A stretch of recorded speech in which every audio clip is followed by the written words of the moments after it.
Meeting of the Durham Planning Board shall come to order. We will start with a roll call. Peter. Peter Howd. Heather Grant. Sally Tobias. Paul Rasmussen. Michael Barron, Town Planner. Rob Sullivan cannot make it. Richard Kelly. Darrell Ford. Munish Nanda.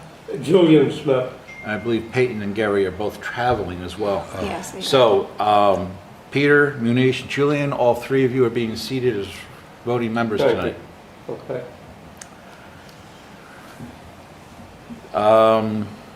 Approval of the agenda. I would like to add an item under other business for a short discussion regarding the draft WSOD.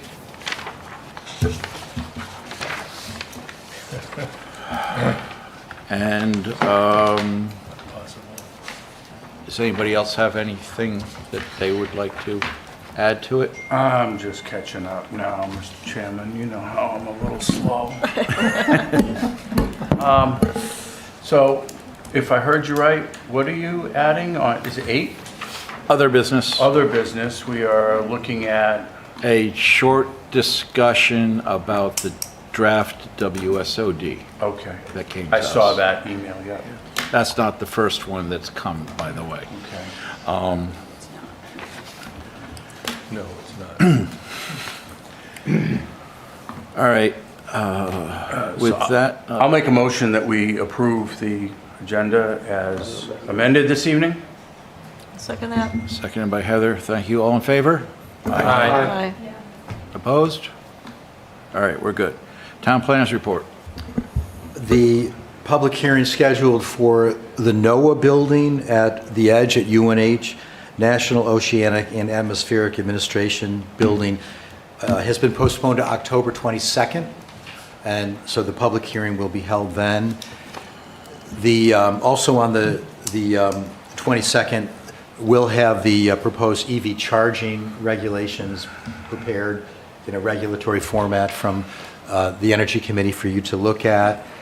The Planning Board, Paul has scheduled an extra meeting on October 29th, the fifth Wednesday of the month, and to be determined what the agenda item will be. And I'm pleased to note that this past Saturday, I spoke at a New Hampshire Municipal Association Law Conference on Planning Board roles and responsibilities, or really how to be an effective Planning Board member, which was actually a lot of fun. I was able to bring many years of experience to that and talk about just all the elements of being on a planning board.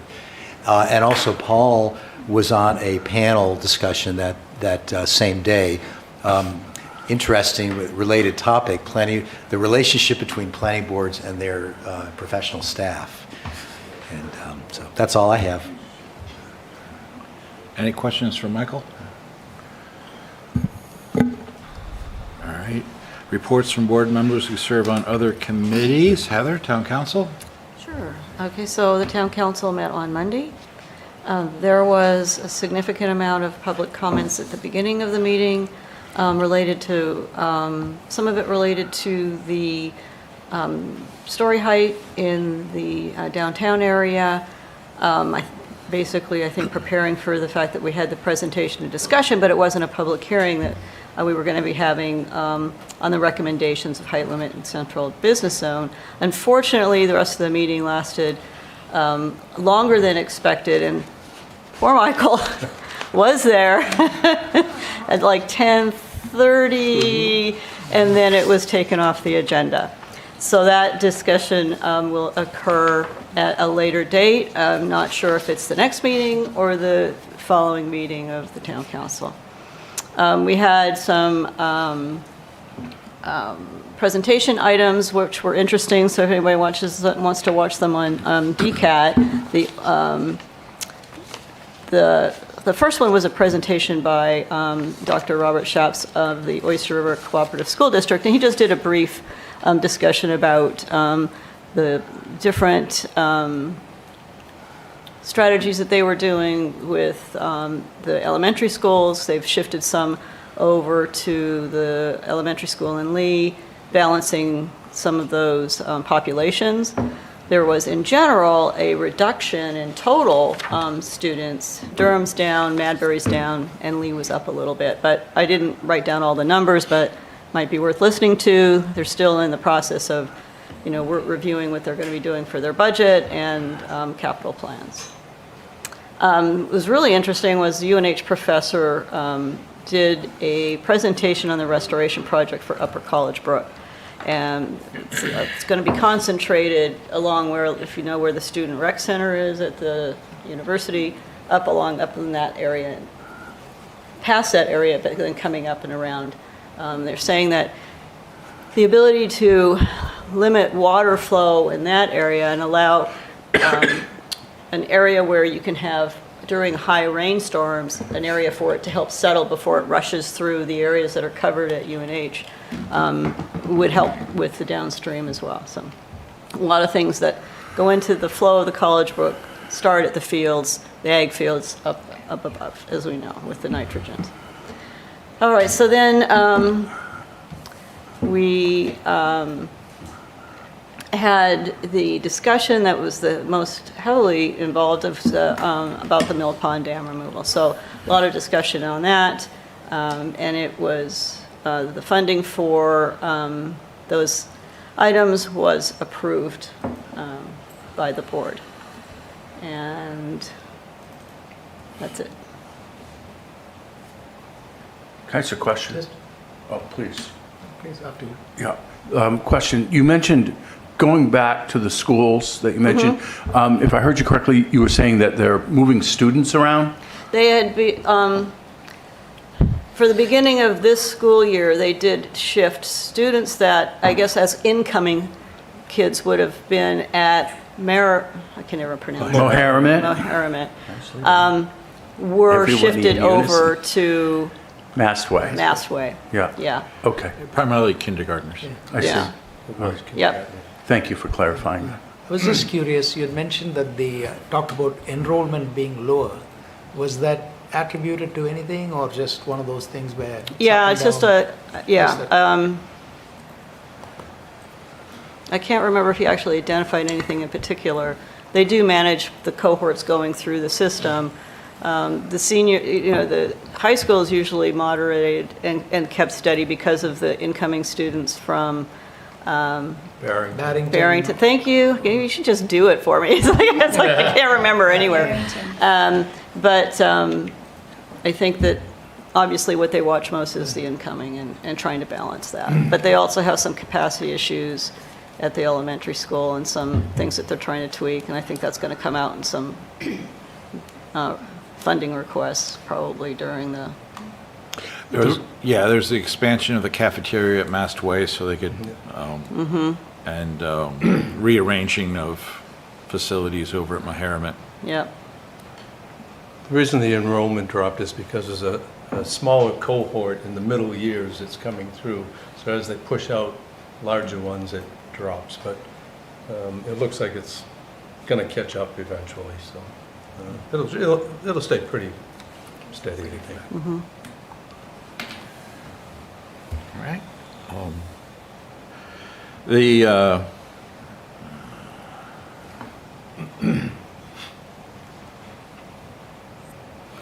Energy Committee and the IMAC Committee met.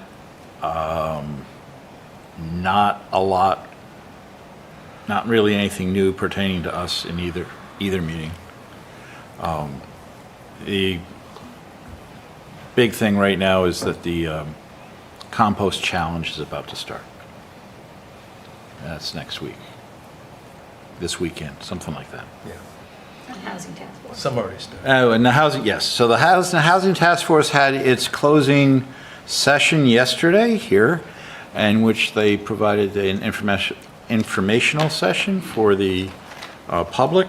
There were a couple of questions that pertain to whether or not cottages and lodges was converting things.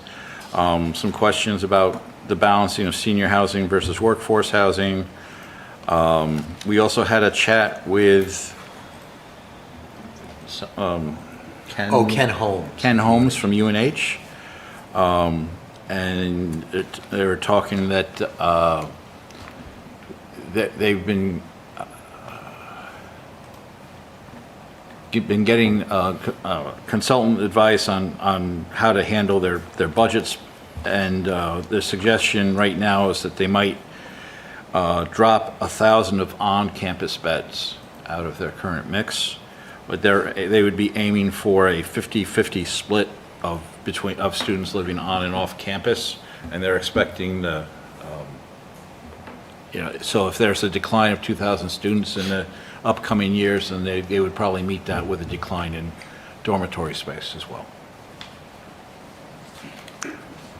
But like I said, their goal there is to try to maintain that 50-50 split. Question? No. Okay. And the presentation about all the amendments is on the DCAT, or you can go to the website and look at the amendments that will eventually be coming here. Give you a preview of that When when they get ready. When our agenda frees up some space, I'll have Sally provide that last set of suggestions that the Housing Task Force has. Some of them are actually Gonna be covered tonight. covered tonight as part of the state requirements anyway, but. Any other committees? No? Public comments? Do we have any hands in Zoom? Nope. Actually, I just noticed we never turned the screens on in here. Oh, That would be my mistake. I'll be up to correct it soon. Thank you. I didn't look either, I apologize. just made the assumption. Yeah. Isn't that Sally's job? No, it's Not anymore. item 8. Public hearing for 25 Emerson Road, lot line adjustment and conditional use. Conveyance of a 30-foot strip of land from front lot to rear lot to allow for access to rear lot. Conditional use for driveway to be located in a 75-foot wetland buffer, map 103, lots 10 and 11, both owned by Christensen Trust, a revocable trust, care of Ann Christensen, trustee, Patrick Sharkey, surveyor of DCAT Survey, Brendan Walden of the Wetland Scientist of Gove Environmental. It's in the Residence A District. And I have a question for Michael. So we're creating a flag lot here. Is the reason why there's no waiver or such for Frontage? frontage because we're taking a non-conforming lot and making it less non-conforming? Right. Is that the reason for that? Right. If there is, if a house does go on that in the future, are they going to need such a waiver? No, Okay. no, because they're going from 0 frontage to 30 feet of frontage. Yeah. So it doesn't meet the regs, but it's better than it has been. So so even though it's non-conforming, they're going to be able, they don't have to do anything special to build on it? Right. Thank you. Oh, good, good. Hi there, everyone. Good to see you all again after the past couple of weeks. I am Meredith Raska. I am the granddaughter of Margaret Christensen, the niece of Ann Christensen, who is the applicant. Hi, Auntie Ann. My uncle Jeff Christensen is in the audience today, and Brendan Walden, who is the president of Gove Environmental Services, is with us as well for any potential questions about, wetland or whatnot. So as mentioned, and again, we are just looking for a 30-foot wide strip on lot 11 on the far left-hand side to be made part of lot 10 to make it a flagpole type lot. We did meet with the Conservation Commission back on the 29th. They did recommend a conditional use for the driveway going through a little touch of wetland buffer. They did recommend that by a vote of 5-2. And so we are here today to discuss and answer any questions and hopefully move forward. All right, thank you. Ms. Oh, yeah, I see it now. This is a public hearing. I Yes. just wanted to confirm. Do we need to open everything? Yes, I think we will start with the public hearing, yes. So I'll move to open the public hearing. Second. All in favor? Aye. Is there anyone here who'd like to speak on the matter?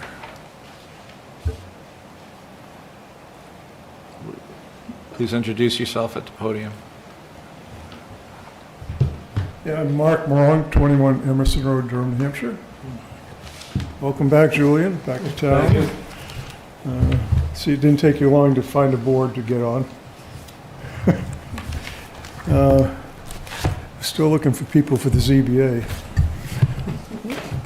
So I'm not here to oppose this. I just have some information that I think that either was the town planner either wasn't informed of or missed or something pertaining to the let's see, the sixth item in the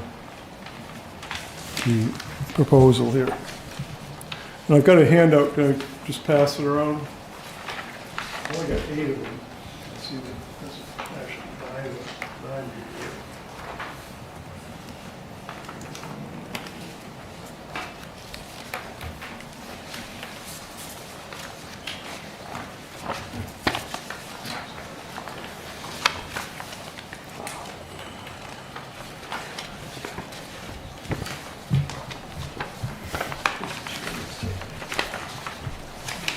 Actually, maybe there are 9. I think one of them is mine, but it's okay. But, yeah, actually, one of them is mine.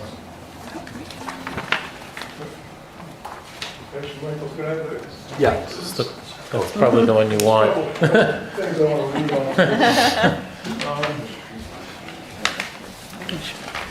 Yeah. It says in, under temporary easement, there's a temporary easement shown on the front and the rear, front of the rear lot. The applicant has not been able to obtain any information about this easement, and that's what this addresses. It goes further to say, I do not see any current purpose for the easement nor any reason to require further investigation based on the applicant's statement. It might have been intended for access to the adjacent 10.46 acre lot to the west owned by Mark Morong, but that lot has significant frontage on Edgewood Road and narrow frontage on Emerson Road. To correct, I do have significant frontage on Edgewood Road, but the entire frontage is about, for 200 feet deep is wetland, which, except for recently, is usually pretty wet. So, I mean, it would not provide me any means of access to my 10-acre lot. And I do have a 40-foot right-of-way which runs between my house and the Clark's home, which actually, when I bought the lot, it was a 50-foot right-of-way, which should have been wide enough for a town road, but I had it narrowed to a 40-foot right-of-way on purpose because I really didn't want to see development out there anyhow. And so, anyhow, I have information about that easement. I think it's a little more than a temporary easement. I have planning board meeting minutes from April, May, and June of 1973. And on the first page it says there shall be a 50-foot wide right-of-way between lots 12 and 14 all the way to the northerly boundary of the land dedicated to the town. The next month, when they met, it said, we have already reserved a 50-foot, Walter Cheney wanted to change things a little, and it says, we have already reserved a 50-foot wide easement, which Mr. Cheney would prefer to have mentioned sewer easement only. This would allow Mr. Gangwar owned the property which I own now, so that's the property we're talking about, to tie in easily should he decide to develop his property. The planning board felt the easement should be for utilities. Mr. Durgan moved that conditions of approval of the Little Hale development be amended to read, there shall be a 50-foot utilities easement between the lots 12 and 14 all the way to the northern boundary of parcel 0115000, which will revert to 20 feet at the completion of the utilities construction dedicated to the town. Now, the parcel 0115000 15000 is actually my lot. Michael, at some point, they must have changed the numbers. Right. Because that's map 1, lot 15, which is my lot. So it seems pretty clear to me that the intent was that at some point, if Mr. Gangwar, or if I, wanted to bring utilities in through the, well, actually, if you look at the map in your handout, there's a town easement to the town piece of property there. There's a town piece of property. And there's a temporary easement over to my property. And reading this, I come away with, okay, they granted a 50-foot easement, and maybe because if you were going to bring utilities in, you'd have equipment, and you might hit ledge, you might have to go this way or that, and it's temporary, because then it would revert to a 20-foot easement. I think that's arguably the way I read it. Then in June, they just approved the plat for Little Hale subdivision. So my only purpose to be here is just to make the board aware that this easement does exist when they're doing their consideration. Because I hate,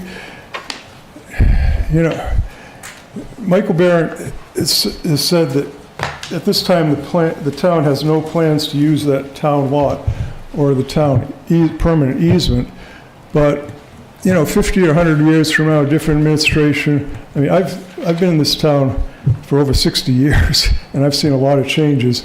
In another 50 or 100 years, I don't know, there might be dormitories out there, who knows? But, I just want to make the board aware that easement exists, and I'm just hoping that whoever might buy that property would know these exist, so they don't build a house right on top of it. But I would like to be able to make sure that I have my easement in case I ever wanted to bring utilities in from that way, if I ever wanted to, or someone else wanted to develop that piece of property. I also, just in the back of my mind, I don't know if this is even feasible, but the town does own an easement big enough for a road to come into their property. And I'm wondering if they really needed to avoid the wetlands, if they couldn't use that town easement to get a driveway, or maybe at some cost bring a road in from that direction. And if the wetlands is a big deal. So that's, I think that's about all I have to say on this. Does anyone have any questions for me? Mr. Chair, can I ask a question? Go ahead. Well, I have a question both to Mr. Morong and the applicant. Excuse me. The plan submitted by the applicant, the lot line adjustment, which was prepared by their surveyor, Patrick Sharkey of DCAT, note 15 says, regarding the easement, that the subject lot is either subject to or in benefit of, but not limited to, the following easements, rights of record, per reference plan 1, 50-foot temporary easement, unknown term or purpose of easement.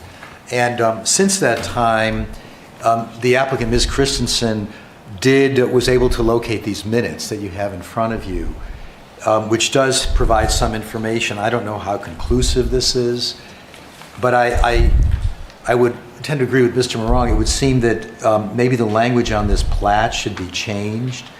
Under note 15, it says unknown term or purpose of easement. Perhaps it should say see planning board minutes contained in the file, something like that. I mean, we don't know at this time if Mr. Morong or Mr. Morong's successor at some time in the future wanted to use that. And there's probably going to be a new buyer for that back lot with a house. I think those parties would have a discussion. And I don't know what the outcome would be, but I think it would be useful at least to have some additional note on here. I mean, does that seem a reasonable thing to do? Hi, it's Ann, the applicant. Can you hear me okay? Yes. Okay, thank you. So, yeah, that file, that 50-plus-year-old file is one that I found when I was cleaning out the last file cabinet in Durham out of a whole bunch. So I know Mark and our attorney had also tried to find the original documentation, and it was missing. So thank you, Mark, for bringing that along. The other thing is that, we, did a lot of investigation with our attorney as well. And so what I want to ask is that if in fact there is a note about the easement, a little more detailed, I think it's a good idea because I think the minutes are obtuse to just refer to the minutes. But what I was driving at is that neither the Gangwer deed nor Mark's deed, as I understand it, actually refer to the benefit of the easement. And so I just wanted to bring that to your attention too, because it sounds like there needs to be that kind of parallelism, but that's all I know. Yeah, I think that probably the note unknown term or purpose of easement probably should be removed from the plat. Maybe it's sufficient to say, see files in town hall for more information.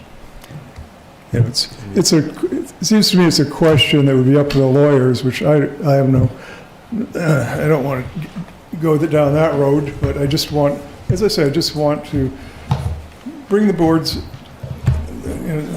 make them aware of this and make the public aware of it and maybe get a little better public record.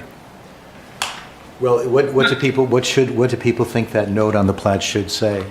Well, what do we have in our files? I mean, do we have anything better than this? We should have a decision for this. Yeah, this for is that, just the shouldn't we? notes. Yeah, I don't think there's anything conclusive about that easement unless Ms. Christensen can clarify.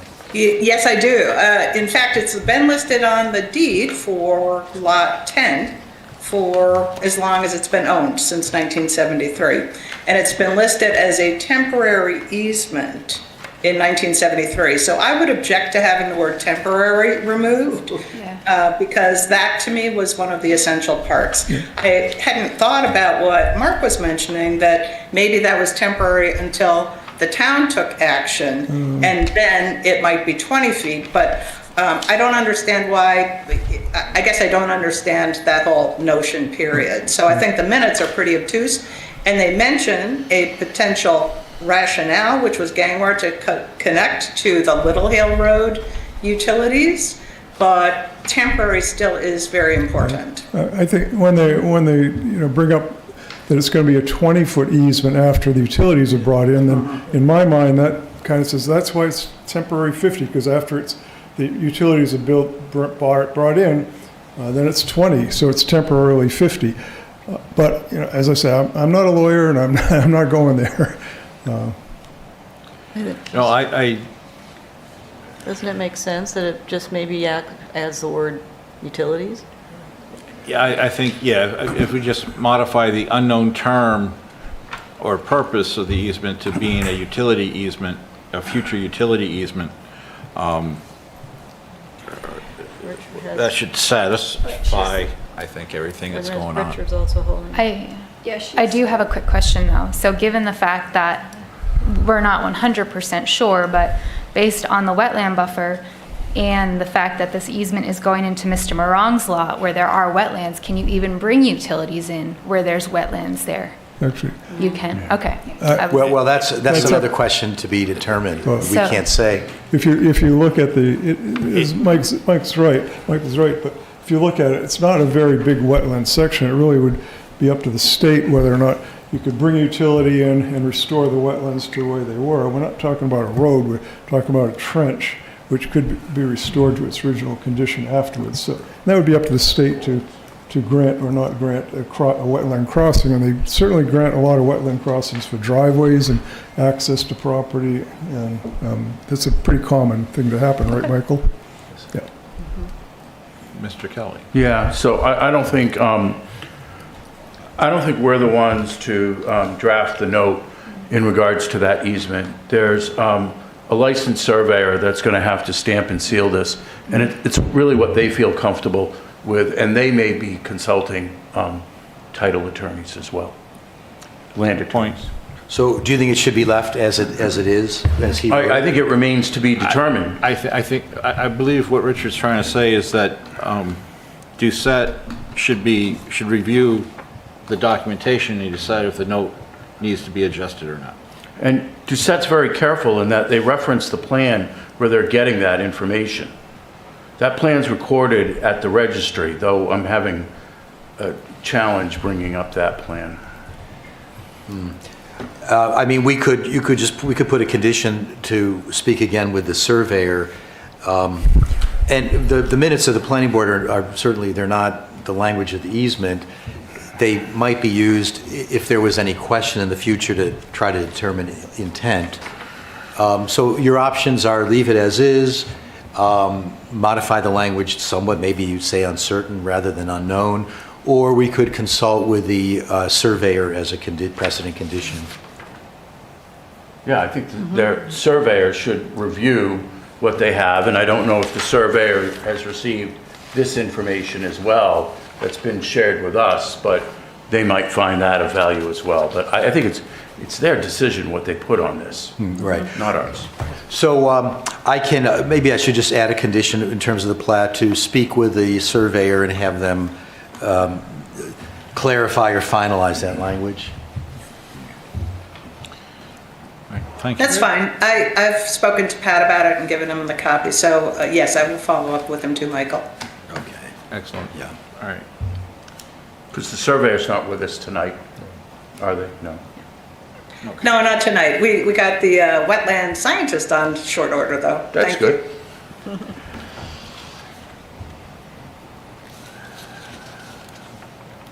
All right. Is there anyone else who'd like to speak? All right. Discussion. Yeah.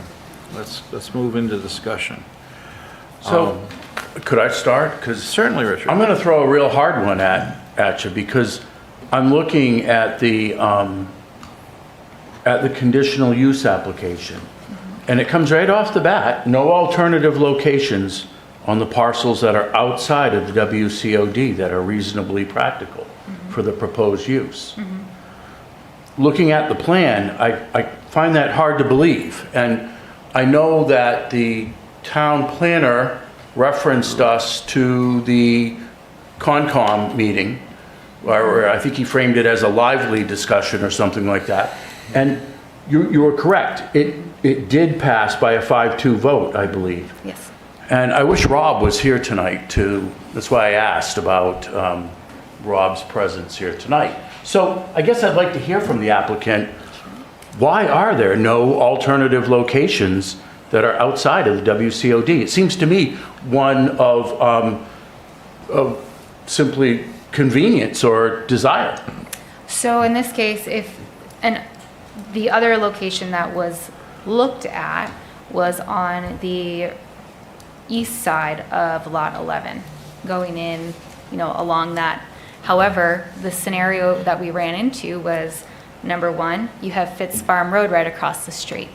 So what you're going to have to do is you're going to have to trim out trees, bushes, all sorts of cover there. So now you have Fitz Farm Road headlights that are coming right there into the living room of currently 25 Emerson Road. So and then in turn, you're also going to lose, just that light, or you're going to gain light pollution essentially. Second scenario is the primary living quarters of 25 Emerson Road are on the east side. So you have living room, bedrooms, gazebo, patio, etc. that go along the east or right side of the house. So now you put a driveway in there, you have people turning onto the driveway, you have lights in your windows, you have decreased privacy, and I think we all can appreciate how important privacy is in our own homes. So, and then you also run into the, you've got your neighbors, the McCaddens, on the easterly side. If you wind up putting a driveway there, then they lose their privacy for their home too. So for those specific reasons, and I apologize, Auntie Ann, if I forgot any, but that is where the hardship is it totally brings down the value of 25 Emerson Road because you lose that privacy. And was that the only alternative that was investigated? I mean, you could have the driveway cut right where it's being proposed, and as you approach that buffer, it just veers off to the east and hugs the buffer. It changes the nature of the easement and the location, and maybe the size of the land going to the back lot. I'm going to defer to you, Auntie Ann, on that one. Yes, so we did talk about that scenario, kind of like a triangle or, trapezoid, I don't know, I lost my geometry. But then we'd be carving off quite a bit of the front lot. Because now already we're going from 1.1 acre down to just under 1 acre by taking that 30-foot swath. And so one of the reasons that I asked Brendan, the president of Gove, to come tonight too, is to just talk about why it is not as invasive as you may think. If you want, I also have a little diagram I made up just to show the points that Meredith was talking about, because what she didn't mention is that I feel like there's a big safety concern, as well as the privacy and lighting and all of that, confusion with Fitz Farm.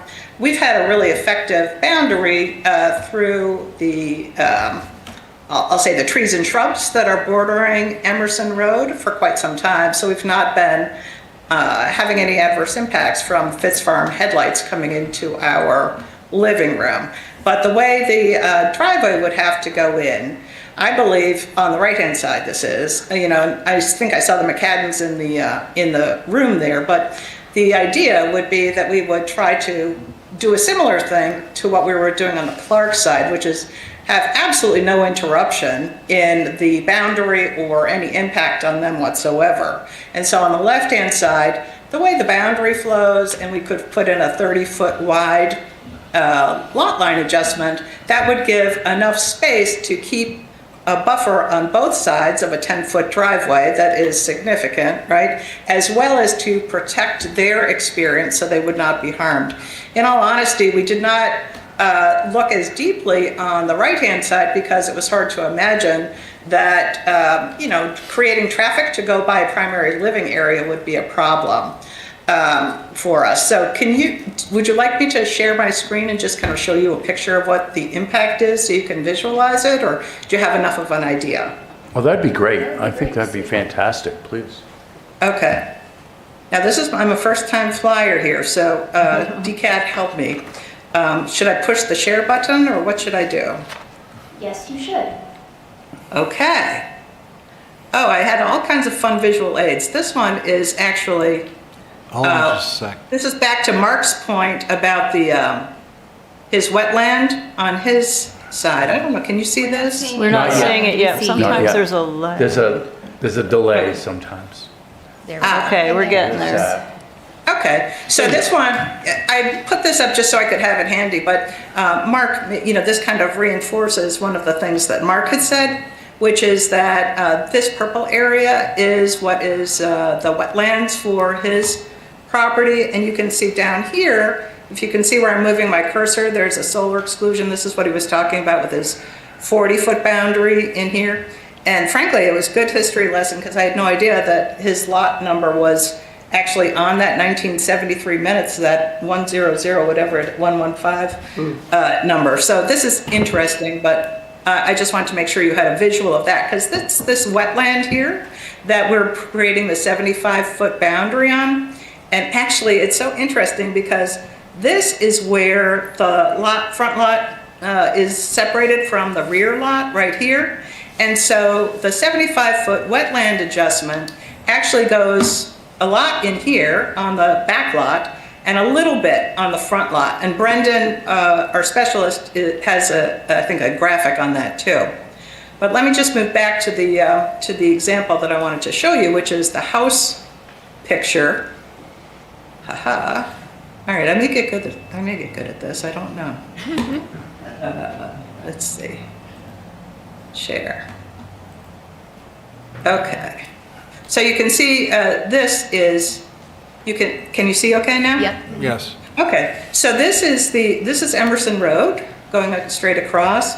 This is our existing driveway because we were like the first house after Clark's in 1973 that got built. My dad actually had a light pole installed, so we've got a public utility light pole in here in order to make sure that we've got enough light. But the way the house is positioned, with the garage and shed on this side, we wanted to, again, minimize the disruption with the Clarks who are over here and have a 30-foot wide boundary. We made that as large as we could. The original thought, from talking with April Talon, was 20 feet, and Brendan O'Sullivan we worked with too from the fire marshal department. So everyone was buying off on this side of the house, and so it was only after the Conservation Commission that we got, well, gee, you should really look at the right side as well, even though you can see it's quite close to the living room.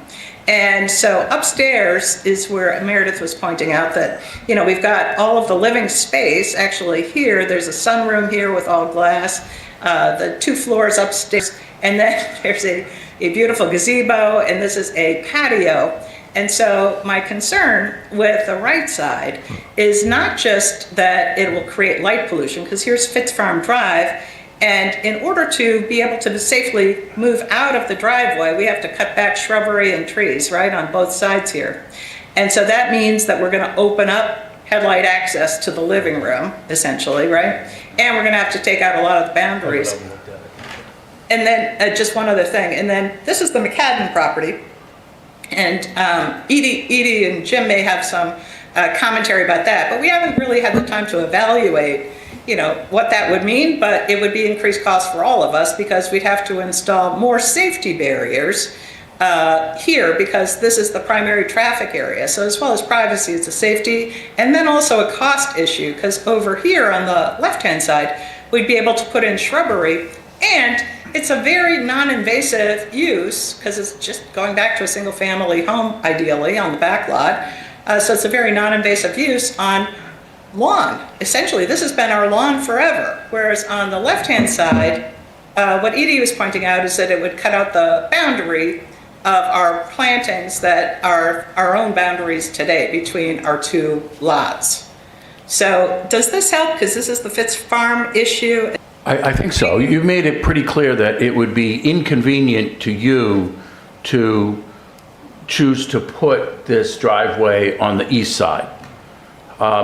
It's not clear to me where the source of the light pollution is coming from and where it's going to, ma'am. That wasn't Oh, okay, clear. No, thanks for that question.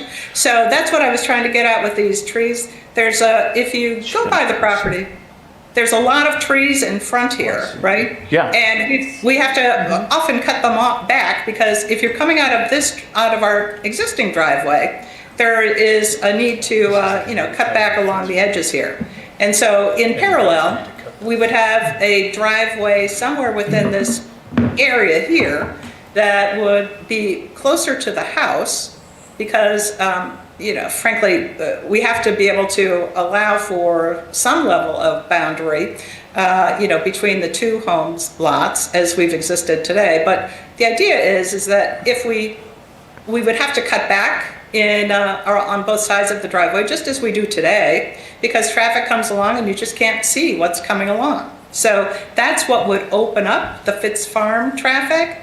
And, I guess I would ask, our neighbor, if Edie or Jim want to talk too, they could also provide some more clarity because they live this every day with their driveway here. So just to clarify, if I can kind of cut us to the chase here, the light pollution is coming from headlights of those vehicles exiting Fit Farm? Thank you. And from the driveway. And so whatever happens when people are going up and down the driveway, Yeah. often, obviously that would be daily types of issues, right? So, it isn't as frequent as the Fitz Farm traffic, to your point. Right. And the other item that you mentioned that I'd just like some clarification on, please, is you mentioned additional safety barriers would be required. And I'm not seeing any guardrail or anything like that out there today. So maybe you could elaborate on that, please? Yes, of course. That's a good point. Let me clarify. So plan is to put a driveway in with a buffer on either side of it, right? So it can connect to, so underground utilities can be connected in water and sewer, right? And so on the left-hand side, you could put a boundary in that is just, or I'm sorry, have a little line that might just be some shrubs, right? Or maybe even nothing at all, because of the driveway going over flat land that's currently lawn and currently not in use by anyone. There's no activity here, there's no living space here, it is all just flat grassland. It's been used previously for storage, for like firewood some years ago, for extra cars that were on the property from my niece. So that's what the thinking was here. So the extra cost then is that it would be minimal cost on the left-hand side. On the right-hand side, the shrubs that are on this boundary would likely have to come out, and then put something in order to kind of delineate their boundary, or, you know, detract or keep the driveway away from them. But if we put the driveway in, you know, took the full 30 feet, it would require us to be too close, we think, to the gazebo and to the play areas, as well as, you know, we would want to have some more firm boundaries. How would it feel if if you're in the sunroom and someone were driving by at night, or, you know, in the living room, and they were driving by? You have some shades, obviously, but if they're right, then that's why I thought there would need to be some additional both privacy as well as safety barriers, because we wouldn't want to have the gazebo and the people playing in the yard so close to an active driveway, if that makes sense. If you look on the GIS, the foliage on that right side, which is rather extensive, it seems to be all on their lot. And so I think that's what she's talking about. If you have to take all that, it looks like trees, and you'd have to, that foliage is really giving the privacy for that next lot 12. So they would have to, lot 12 would have to put in, if you look at the GIS. I think that's what her point is. On the other side, if they took, there will still be some that would have to come out, but there's still a lot of foliage on lot 9's property that won't ever be touched. And I think that's her point. Right, and maybe it's just me hearing safety barrier, and really it's screening that's being described there. Am I correct in that? I'm still wondering what the safety barrier is. No. I don't know. So the gazebo in the yard are integral parts of the property, right? Yeah. So that's what the concern is Yeah. the patio in the summertime, when the weather is nice, people are always outside, and that would be important. I see. If there were a driveway running through this property, it would be significantly, I think it would be a safety issue, and, you know, also it's a devaluation point as well. And this gazebo is off the northeast corner of the house? Correct. Yeah, I see it Yep. on the aerial.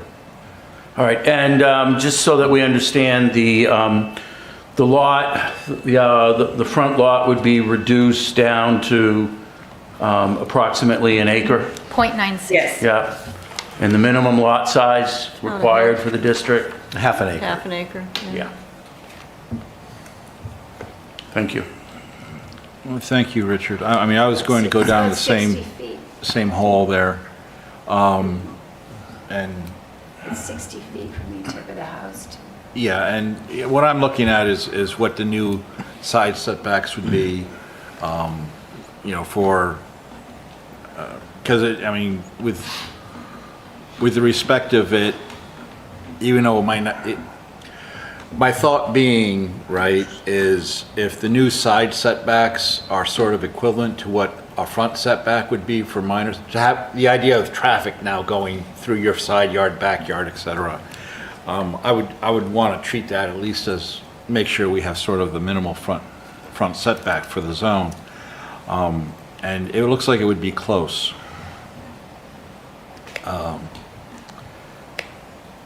And what what's not on the plat, which was, I was trying to grab from the overview that Sally has, is exactly where the neighbor's house is situated on the property, because that would have an effect too, as was being brought up.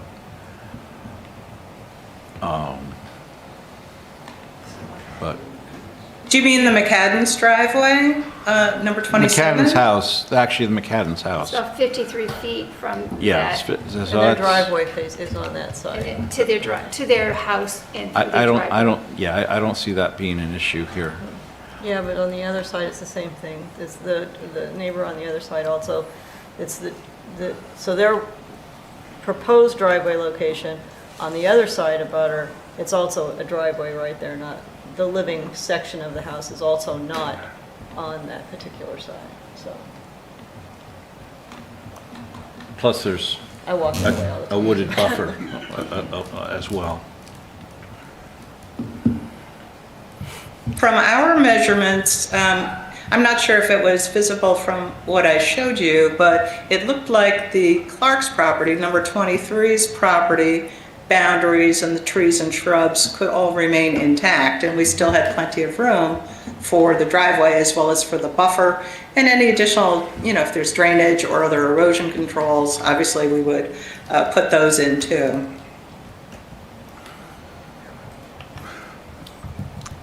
Do we have a square foot number in the application of what the impact is to the buffer? No. We don't. Actually, Brendan, you did some work on that, didn't you? Yeah, just a quick scale off of Pat's plan. Brendan Walton, Go Environmental. Just a quick scale, assuming a 10-foot wide driveway. The length that I measured was about 150, 200 feet. So we're talking about 2,000 square feet of, essentially probably 90% grass or invasive species out there. It's got on the boundary of what's there. It's a lot of rugosa rose and trees that are covered in bittersweet. So I think it's like 4% of that new lot would be buffer impact at a maximum, because as soon as you hit that, as soon as you hit that new lot, you're going to try and get out of the buffer as soon as possible. And why would someone do that? Get out of the buffer Yeah. to try and meet your zoning as best as they can. Thank you. I think I have a picture of that too, if that would help.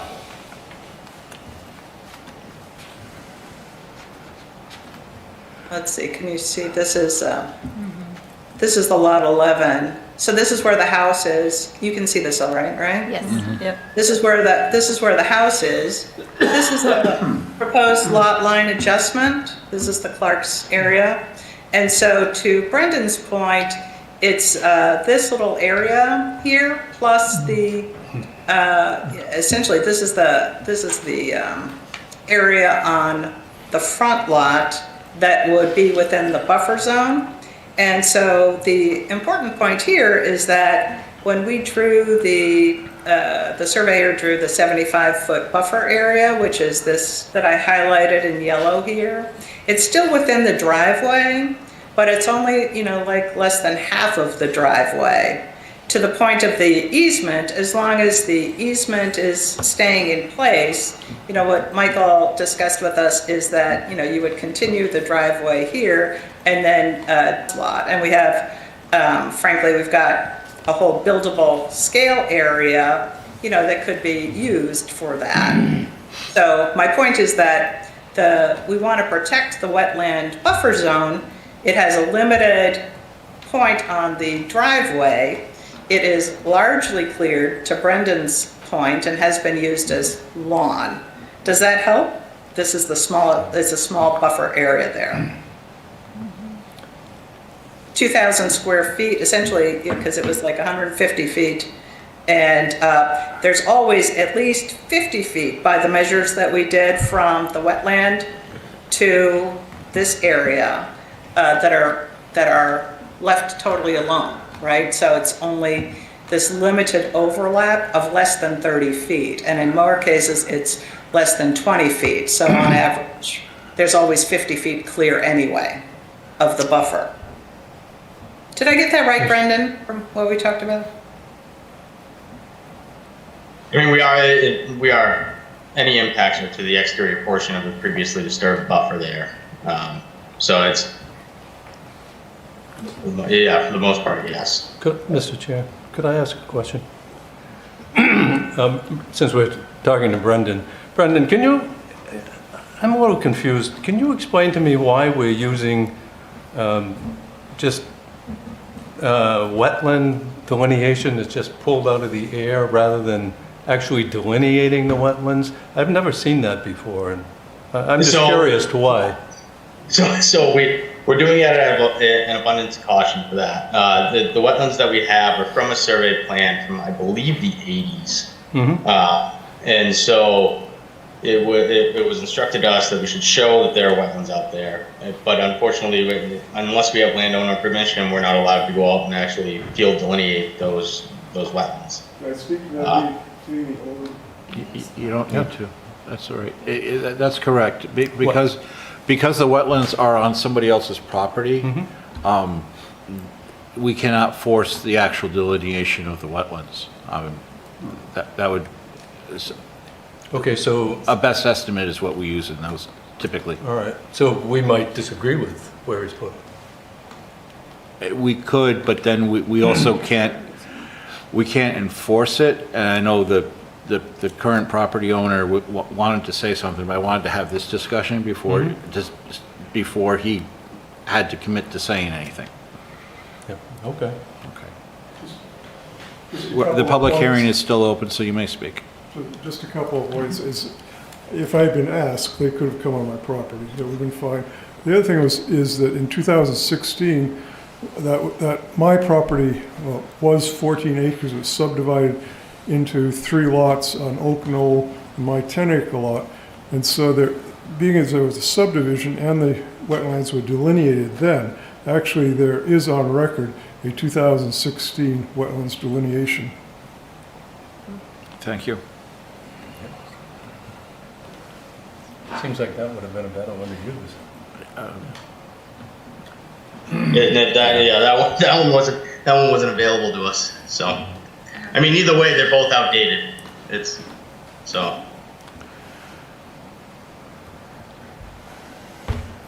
Do we have more discussion? Any more questions for the applicant?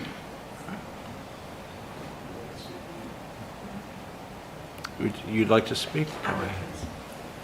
Good evening. My name is Edie McCadden, and I am the abutter to the east. My parents bought the house in 1976. It was built in 75, and they owned it until they died. And my brother Jim has owned it for 30 years, and I moved in 6 years ago.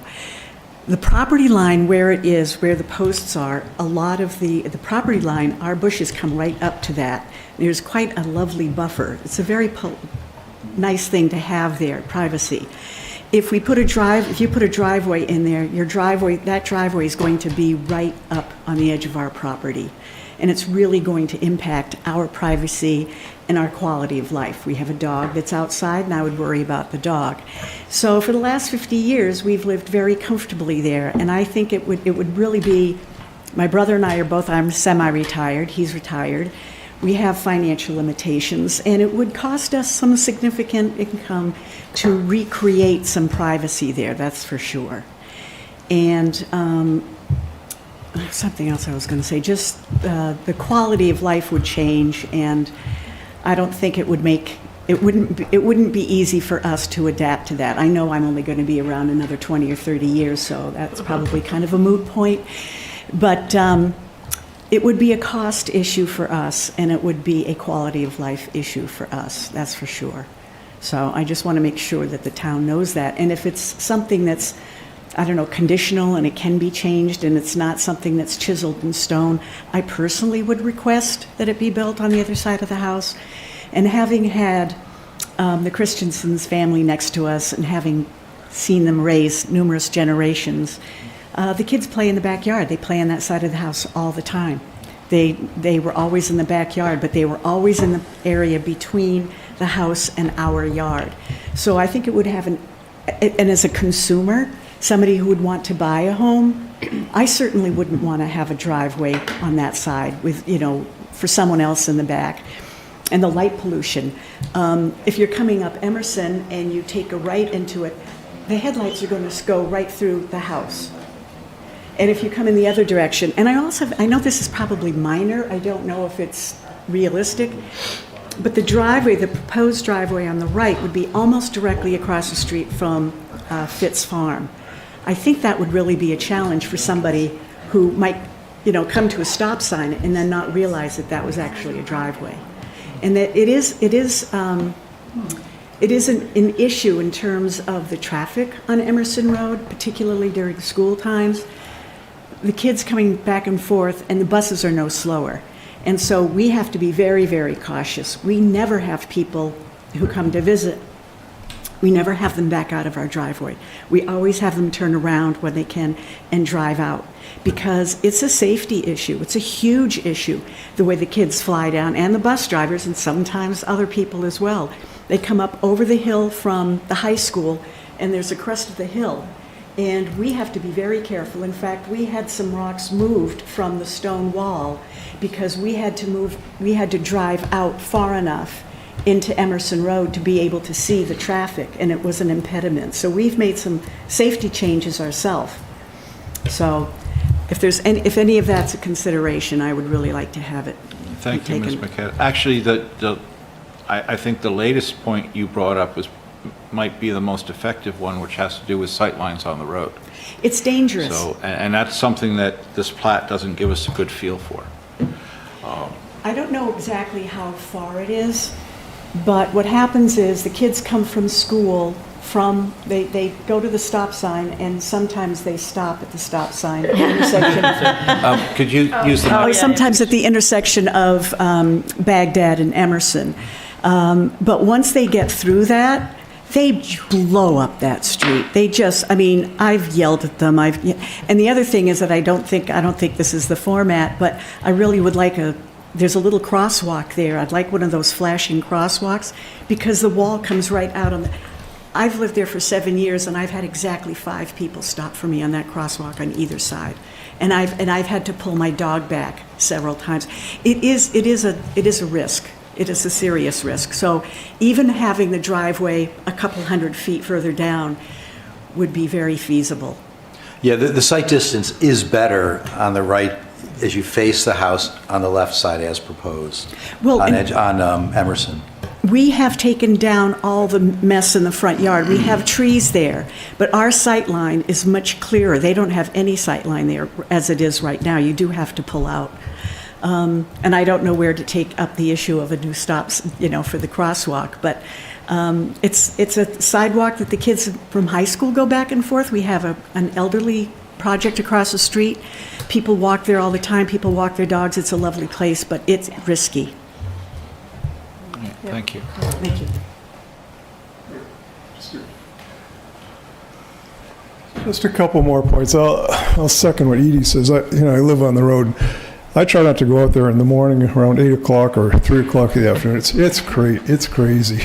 But so I think Edie makes a good point there, and they do fly down the road over the hill there. The other thing is, looking at the left side, you've got that buffer. If you're putting a driveway down the middle of the buffer, you've got 10 feet of grass, so you're really not intruding on the wetlands. And I don't personally, I'm not a wetland scientist, but I don't personally see a problem with a little bit of wetland intrusion there. But if it concerns the board, I also don't see why, this is a 1 acre lot, you're required to have half an acre. If the board really doesn't want them to intrude on the wetlands, I don't see why it can't go around the wetlands. It's still going to be a very big lot. And the last point I'll make is, I don't know what the rules on the planning board are, but I'm on the ZBA, and it's one of the, we have to look at hardships, and I don't believe we're allowed to take financial financial costs to the applicant as a hardship.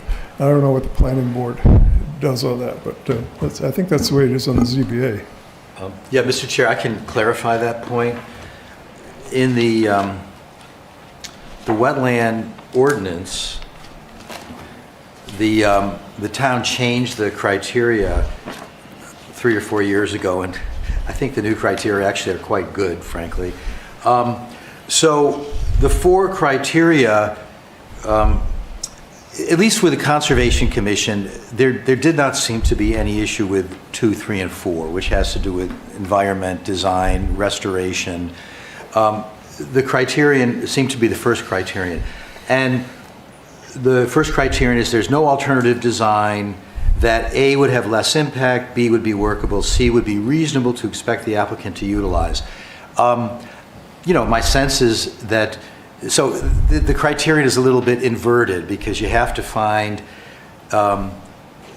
in order to reject it, we would have to find A, B, and C are all met. So it's a little backwards. But in terms of 1A, there's no alternative design that would have less impact. Well, probably there is. Probably the right side, would have less impact. It's outside of the buffer. B, be workable. It's probably workable. It's flat. There's no ledge. So I think the real question for the planning board is, there's no alternative design and location on the parcel for the proposed project that would, C, be reasonable to expect the applicant to utilize. So I think that's the crux. For you to weigh what's proposed and versus the alternative on the right side, and the pluses and minuses in terms of impact on the wetland and the wetland buffer versus the concerns of the applicant. So I think the question for the board is to really weigh those things, and how do you come out on that? The Conservation Commission already did that. I mean, we went through that whole exercise, and voted 5-2 to take that number 3, whatever, I don't remember the exact wording, but Yeah. we knew, I mean, there obviously is another possible access, but Well, But there's, from a quality perspective, in terms of quality Yeah. of life for the existing So- home. that's right, that's what you need to do we take into wish to account. close the public hearing before deliberations, or shall we run right into deliberations? It's up to you.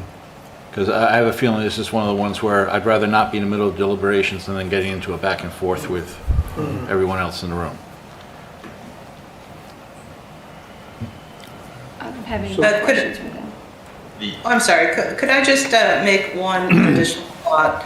That, frankly, what Michael was just talking about is what's reasonable and practical, right? And so to the point of, what the Conservation Commission came up with, and then what Rob sent around actually, summarizing his feelings as well. And I know some of you talked last time when we met about how you've walked the property, and then it became even more clear. The current use of the property with the lawn, right? And then also having that nice 10-foot buffer that would stay intact for the Clarks at number 23. That would fit in well and create no daily living issues, but it also wouldn't add a lot of damage that would be irreparable, if any, right? And so the reason I showed you that it was a smaller area, and also Brendan was talking about 2,000 square feet, and then, it's only partially a driveway, and it's more than 50 feet away from the wetland, always. So what I was trying to get at is that the possible risk is something we haven't discussed. What is the risk of putting the driveway there? We've talked about the benefits, and we've talked about, how we think it would cost both the McAdams and us more money to put a driveway on the other side, but that's a practical consideration. We'd have to start from scratch, obviously. And frankly, to Edie's point, if it becomes that our home is no longer marketable as the private, location that it is on an acre lot, that would be a problem for us. So it would cause us to have to reconsider what all we're trying to do with this family home. So is there a need to discuss anything more about what potential issues could come? Michael said, you know, the points 2, 3, and 4 sound okay, but do you want to discuss what the risk of the driveway might be on the left-hand side? No, I think it's, I think we're good. I think the board has enough information right at this point to go into deliberations. I mean, does everybody agree? Yep. Yeah. All right. I move we close the public hearing. Second. Discussion? All in favor? Aye. So Richard started earlier, I mean, originally I was looking, you know, at this, I was exactly where Richard was, right? It's like, it was left side versus right side. And the whole idea of, is it workable and reasonable? The Edith McCadden's statements regarding the rise coming from that direction of the road and such suggests that, you know, the left side may be a safer location, and that could sway me with regards to left versus right. But there's also the question of, do you have to go and stick all the way on the boundary the entire duration when you're on the left side, as opposed to avoiding the wetlands? And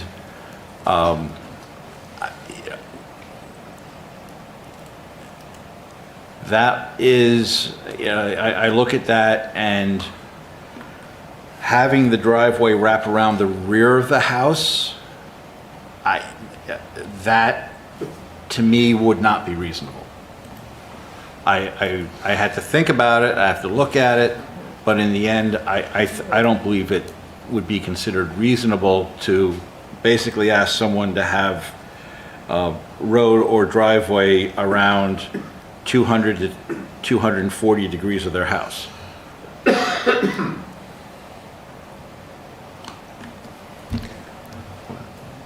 What other folks think? I think it should be as proposed. It just, I mean, I walk that way all the time. I understand the lot. I see it. I mean, but it just makes the most sense, in my opinion.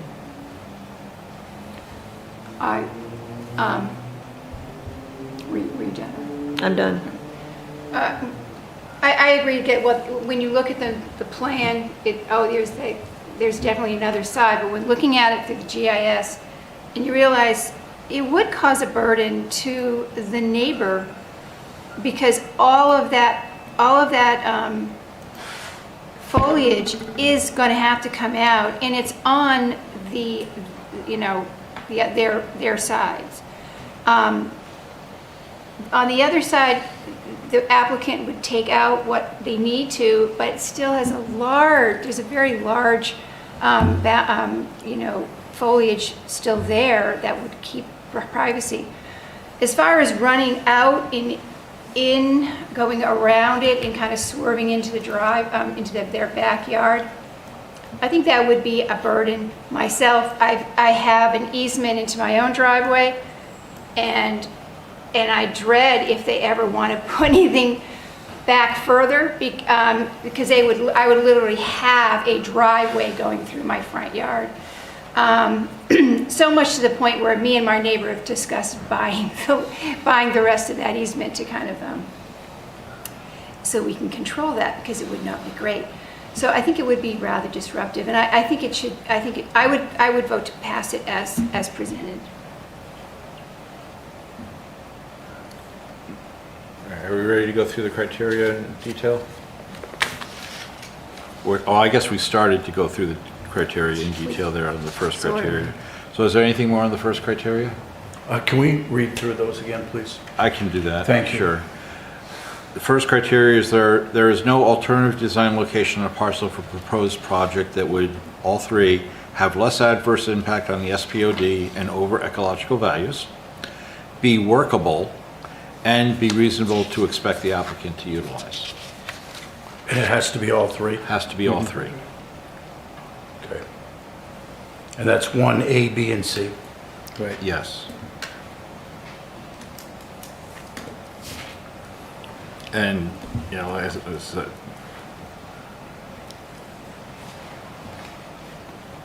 so I think all the other options fail one of the three. That's my personal opinion. You're allowed to have a different one. Any further discussion on that one? Move on, or are we ready to move on to number 2? Number 2 is the design, construction, maintenance, operation of the proposed structures and activities within the water resource and buffer will minimize soil disturbance and adverse impacts to water quality to the extent workable. So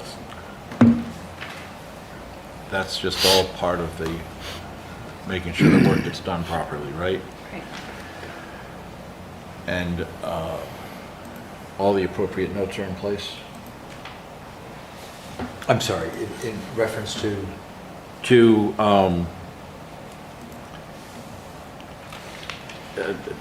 Oh, yeah, and that's included in the write-up from the wetland scientist, yes. yeah, okay. Mitigation and restoration activities of the area being disturbed will allow for the site to perform the functions of the water resource and buffer to the extent workable. Planting of native and naturalized vegetation shall be included as appropriate. Seems like for the most part, what we're doing here is we're replacing invasives with a driveway. And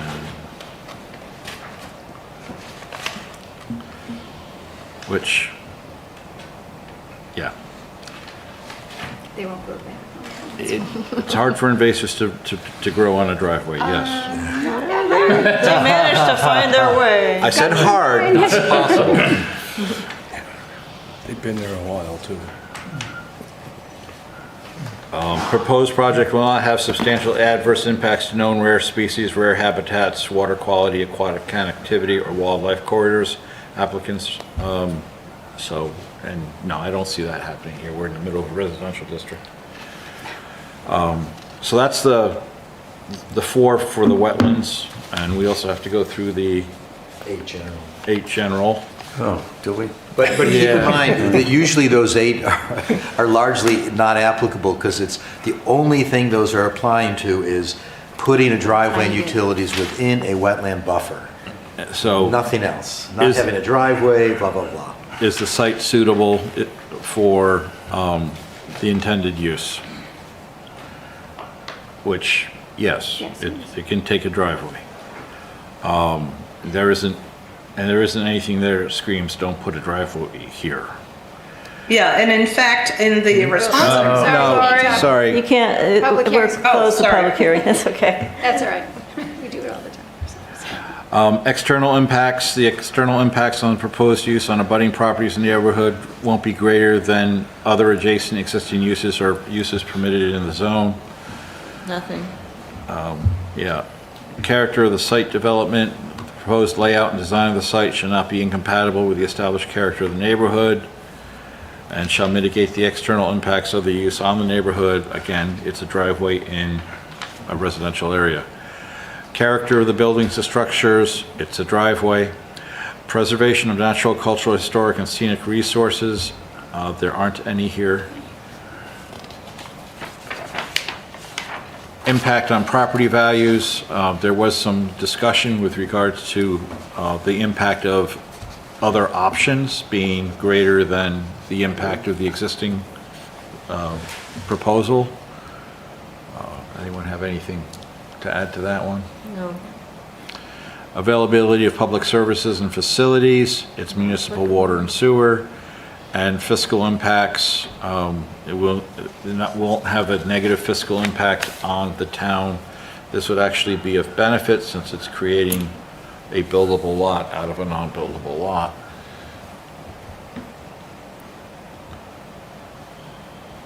Does anyone have anything to add to those criteria other than what I said?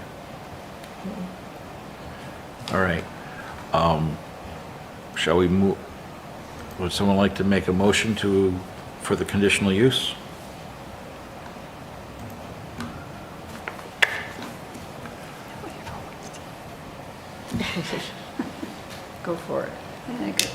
better glasses on. Just a conditional use. Just a conditional use. I move that we approve conveyance of a 30-foot strip of land from front lot to rear lot. You're doing a lot line adjustment. Oh, I'm doing it. Oh, conditional use. Sorry, that's why I never do them. For 25 Evanston Road, the conditional use for driveway to be located in the 75-foot wetland buffer. And this pertains to map 103, lot 10 and 11, both owned by the Christensen Reversible Trust. Second that?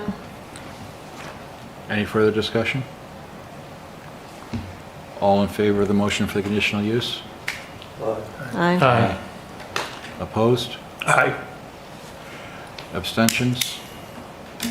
Mr. Kelly, your reason? Yeah, so I appreciate that very much.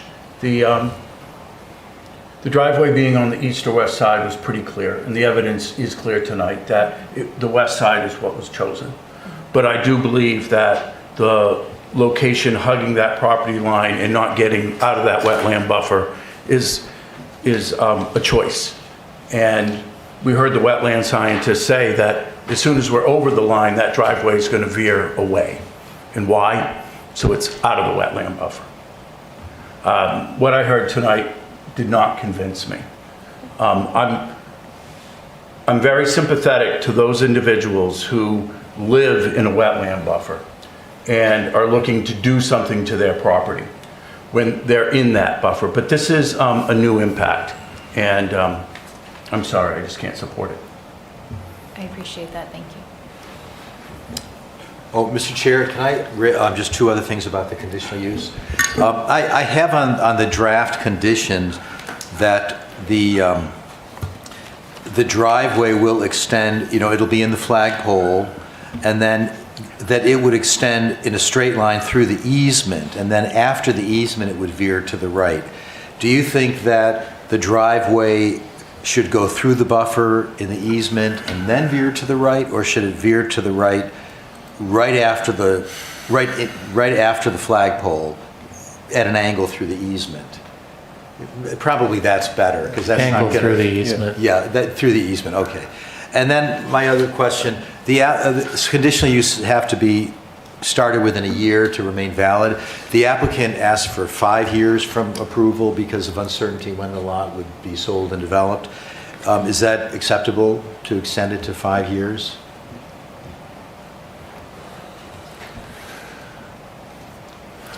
I'm fine with it. I don't take any issue with that either. Yeah. Okay. All right. I'll just add that. Thank you. So one additional question on the specification of the driveway location is, and I should know the answer, but I don't.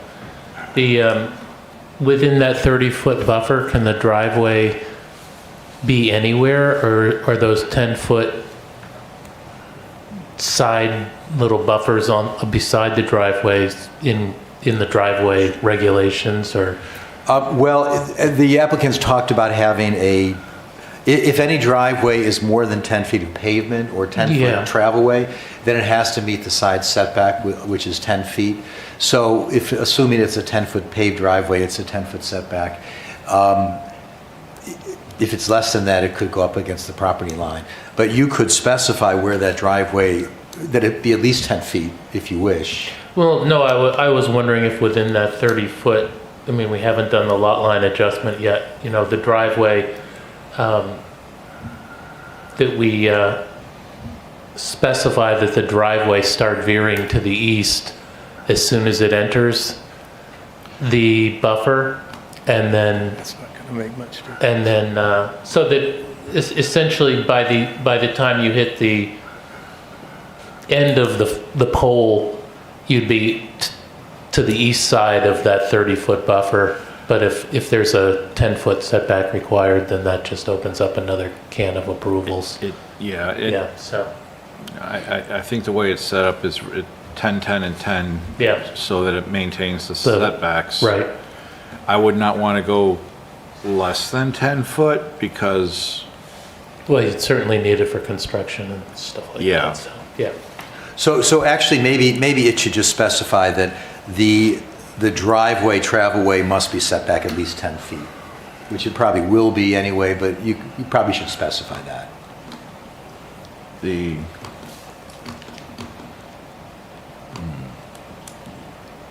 In other words, if they had 9 feet wide pavement, they could choose to put it on the lot line.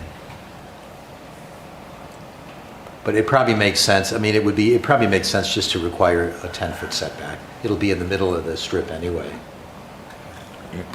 actually, what I, you got me thinking on that, and now I'm like, Or you could make it, set it back 20 feet. No, on the that's- strip. So, no, so you'd be changing 3A? I'm looking at. Yeah, you could specify it must be 10 feet, you could specify it must be 20 feet Right. within the strip. So, but with what, oh, I'm sorry, please. Oh, no, I'm sorry, you can't go 20 feet because that's a side setback in the right, strip. right, it's a side setback. If we go more, then we have to make the whole strip wider. Yeah. So, but that's not what I wanted to talk about. Was your comment with regarding to? Peter had talked about moving the driveway over, I believe is. if I Yeah, so it'd understand be to the out, even more to the outer edge of that buffer right at the end, and,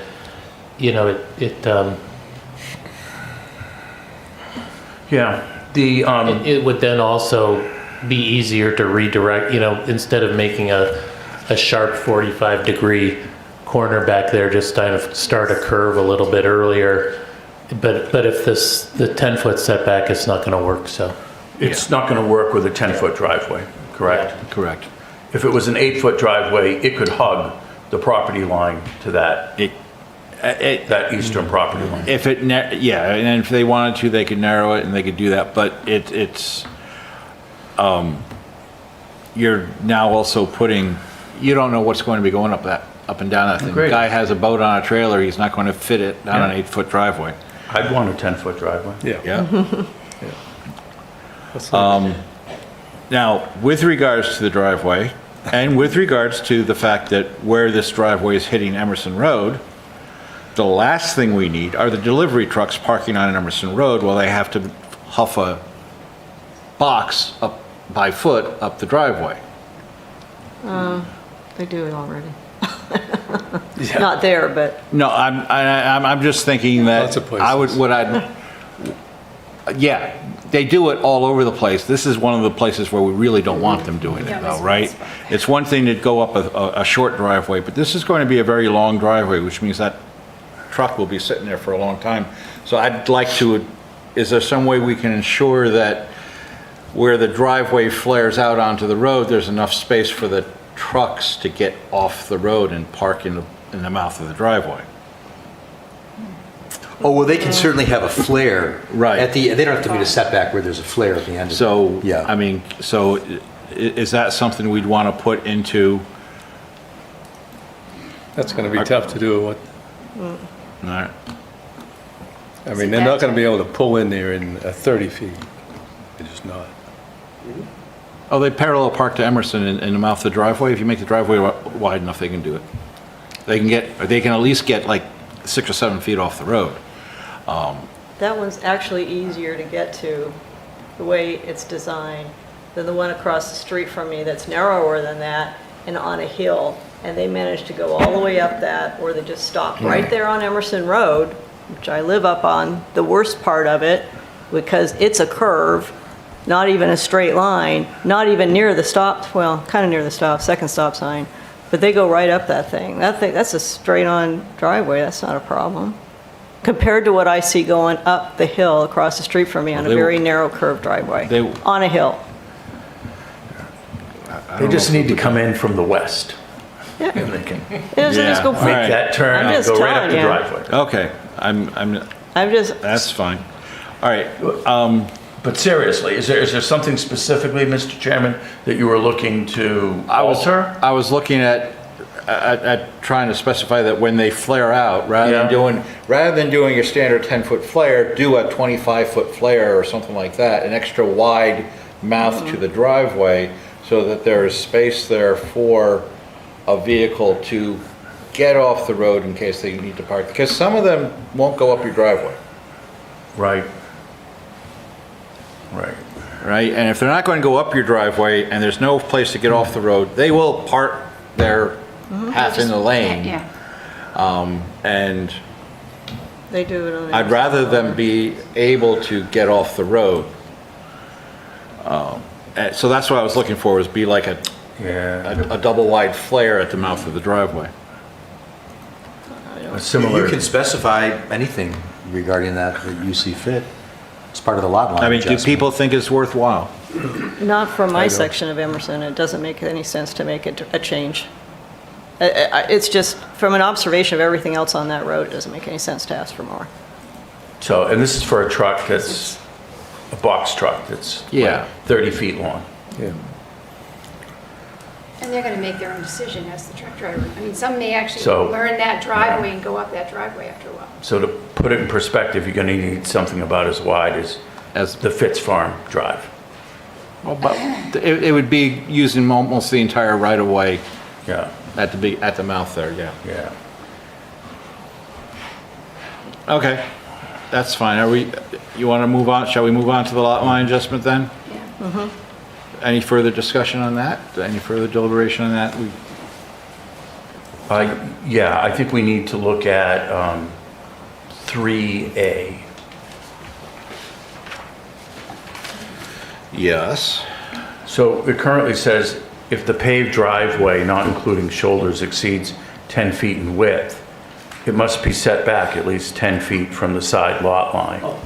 Oh, will it, yeah, it actually cannot exceed 10 Right. feet, so. So I guess let's it's change moved. that language. Yeah. Okay. So it actually should just be located within the dotted lines, I'll just clear, 10 feet on both sides, I'll just So clarify that. the paved driveway cannot exceed 10 feet in width.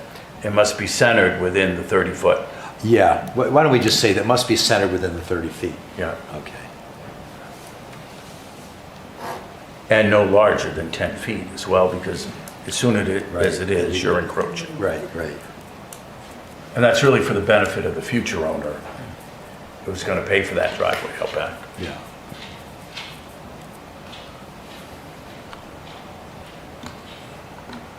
Anything more? What's B? I'm not quite following that one, Michael. 3B. So, the applicant had hoped to expunge the easement in coordination with Mr. Morong. That may or may not happen. But assuming if it does not happen, then the driveway should go, once it gets to the end of that flagpole, it should veer to the right, just out of the buffer. This is what Just Mike- go straight back. This is what he asked about before. Should it veer as soon as it leaves gets past the back property line, or should it wait till it's through the easement? And we said, go cut diagonally through the easement as soon as you're beyond the back property line. Yeah, and my point was, it's got to go straight. It shouldn't meander through the easement, because if they ever need to So are use you the going easement- to reword this or strike it? No, I'll just reword that after it goes beyond the flagpole, it has to veer out of the buffer in a straight diagonal line through the easement. If that easement ever gets used, they're going to have to go under that driveway anyway, so, Yeah. wherever it is. And you keep referring to a flagpole. That's the strip in the front. Oh. That's the shape of Here's the lot. flagpole, That- here's the flag. Creating. All right, but Michael, if we're keeping C, Flagpole. all right, if we just reword C, then you don't need B, right?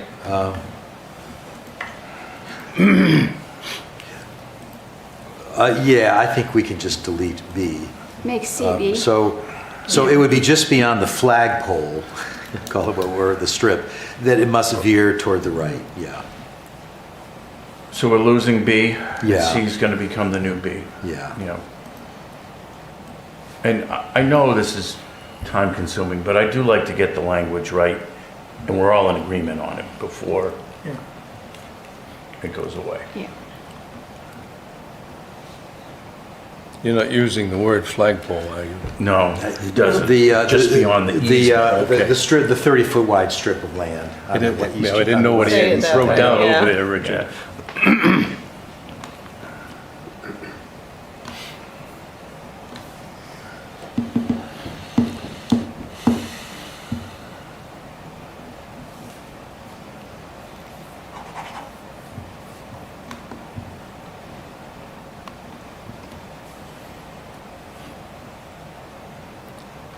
So the lot doesn't need a street number until they get a building permit? Right. The owner, the buyers will need to pay the impact fee of $3,699 prior to a certificate of occupancy, and it's assessed when they apply for a building permit. It might not be a bad idea to put that on the plans, just as a notice so buyers know up front. Does it belong on the plan, or? Well, that's where there's the best chance of seeing it. Yeah, but the point is that I'm not sure number that- would change. Yeah, that if the Actually, fees numbers- change, then the plan's in error. We assess them at that amount now. And like if this was a new subdivision, you would definitely put that on. You might want It's to not- put an impact fee, but you can't put a number, because what if we change the number? And what if it's not sold? It's not sold in 10 years, I mean, it's not going to be 3,000, Oh, well, it might be yeah, I mean, if it was a 10,000. subdivision, you actually would be assessing it, but you're not assessing it now, so, yeah, it might be helpful just to say an impact fee. Impact fee. Will be Subject to levied. impact fee, yeah. Yeah, will be levied, yeah. So I'll say, to add a note on this, that an impact fee for the rear lot will be levied at such time as a building permit is applied for, and it will Yeah. be due a certificate of occupancy. Yeah.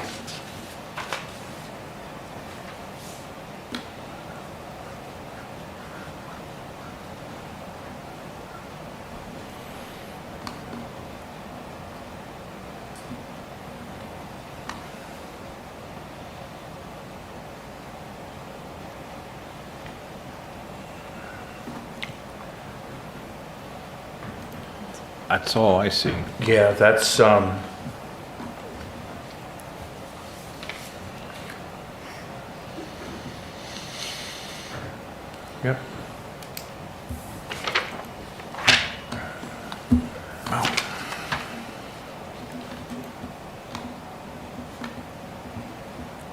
Strike the quote at the end of All right. point D. Where? 3D. Right at the end, you have a closed quotes, and there's no open quotes. Okay, yeah. Oh, yeah. Yeah, the whole thing will be a note, but I'll just clarify that, yeah. I was too The lazy to put the separate quotes under.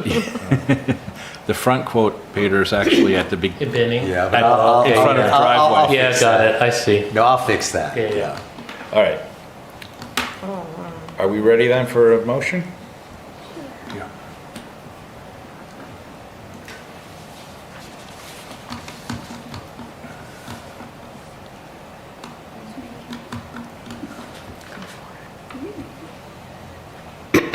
You were making it? No, I'm Megan. ladies are keep doing the heavy lifting this evening, so doing just This is fine. heavy lifting. Yeah. I move that we approve a lot line adjustment for 25 Emerson Road, map 103, lot 10 and 11, both owned by the Christensen Reversible Trust, or Revocable Trust, and Christensen trustee. Second that.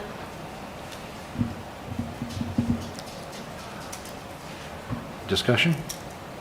All in favor? Aye. Opposed? So one of the interesting things, thank you. Thank you very much. And now that we're in between items, one of the interesting things that came out of the panel discussion I was on is we shared some of our, we ended up sharing some of our better habits. And the one that I liked the most that the other planning boards were doing was they would actually put the wording for draft motions into the packet, which made it easier then for anybody to pick up and make a motion. And what they liked most about us, when I mentioned it, in fact, you should have seen all the mouths go, jaws drop, was when I mentioned that we put in an audience code of conduct at the bottom of our agenda. Oh, really? They're like, doing that. They should so Has do anybody that. read it lately, though? No. Julian? Chairman, before we move on to the next item, Did we actually review the minutes? I think we skipped over that. Oh, there's no old There are no minutes. old minutes. Oh, okay. The new minutes are at the, At the end. At the Okay, end. thank you, thank you. You know, this one, I think in general, we have the information right there in front of us on the town planner's recommendation. And there's a few items that some people leave out, and certainly it's understandable. I think tonight's was a little more challenging because we had both the CU and the lot line adjustment, and they had to be done separately. But I think normally we have the information there. I agree, it takes you a little practice to learn how to pick it What to out. extract and say. Yeah. But, yeah, and that was sort of my response is, Yeah. it's tricky, but it's tricky for a new person We get it. Yeah. to try to pick it out. All right, Moving on. moving on.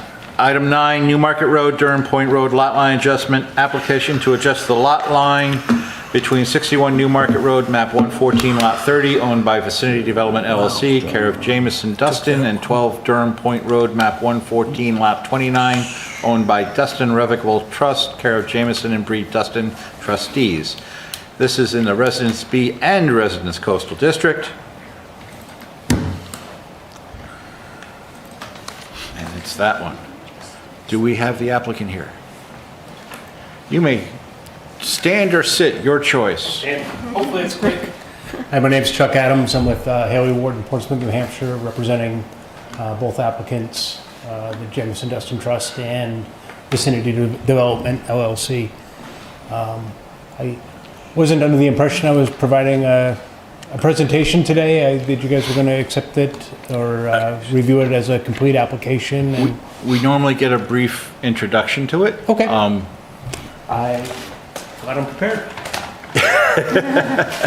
I'll read my letter. Good evening, esteemed members of the Durham Planning Board. My name is Charles Adams, and I'm here tonight on behalf of Jamison A. Dustin and Bree A. Dustin Revocable Living Trust and Vicinity Development to present an application for lot line revision between Assessor's Map 114, lots 29 and lots 30. As the lots presently exist, as Assessor's Map 114, Lot 29, which is 12 Durham Point Road, is a 217,071 square foot parcel that is situated partially in Residence C and partially in Residence B. The parcel is undeveloped and has an approved septic design and driveway permit with access to New Market Road, which is 108. Assessor's Map 114, Lot 30 is currently a 90,458 square foot parcel with a one-story, single-family residence serviced by a well and septic system on site, which also has access and frontage on New Market Road. The intent of the lot line revision is to reduce the size of Assessor's Map 114, Lot 30 to 40,000 square feet, and increase the size of Assessor's Map 114, Lot 29 to 267,529 square feet. The proposed lot line revision will not result in any nonconformities with the Town of Durham zoning ordinance. Map 114, Lot 30 will meet the required lot area of 40,000 square feet, and lot frontage will have 252.07 feet, where 150 is required. Map 114, Lot 29 will meet the required lot area of 40,000 square feet for Residence B and 150,000 square feet for Residence C. That parcel is actually bisected by the zoning district line, so it resides in both districts. It also has a lot frontage of 158, or will have 158.75 feet on New Market Road, where 150 is required in Residence B, and 379.5 feet of frontage on Durham Point Road, which is in the Residence C district, where 300 feet is required. We recognize that the project is going to need New Hampshire DES subdivision approval for the reduction in lot size to map 114, lot 30. And we actually have test pits scheduled next Tuesday, October 14th, as part of that process, and we'll be submitting an application to New Hampshire DES for subdivision approval. We've completed lot loading calculations for map 114, lot 29, due to the reduction in lot size, to confirm that the parcel has got suitable soils or sufficient soils to accommodate the 3-bedroom residence that's on there for the septic. That's kind of that's what I got right now. All right, so if I were to try to summarize this. Yep. We're doing a lot line adjustment so that this property, which you referred to as 12 Durham Point Road? Yes. Would be able to provide a driveway access out to Route 108 instead of Durham Point Road so that they could build a house. It actually has an approved driveway access. It's got a DOT permit for driveway. The frontage on Durham Point Road is almost entirely wetland. So I saw that, yes. Okay, yeah, so that's not a reasonable access. I agree. Okay. Mr. Barron, since this house is going to be fronting on New Market Road instead of Durham Point Road, are we going to get a new address?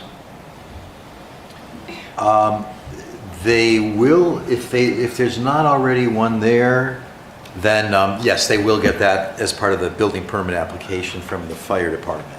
Okay. I can't believe I had to ask about addresses twice in one night.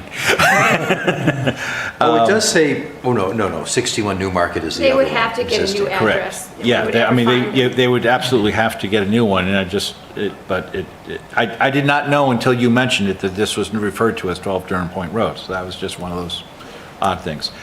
Something for everybody in the room.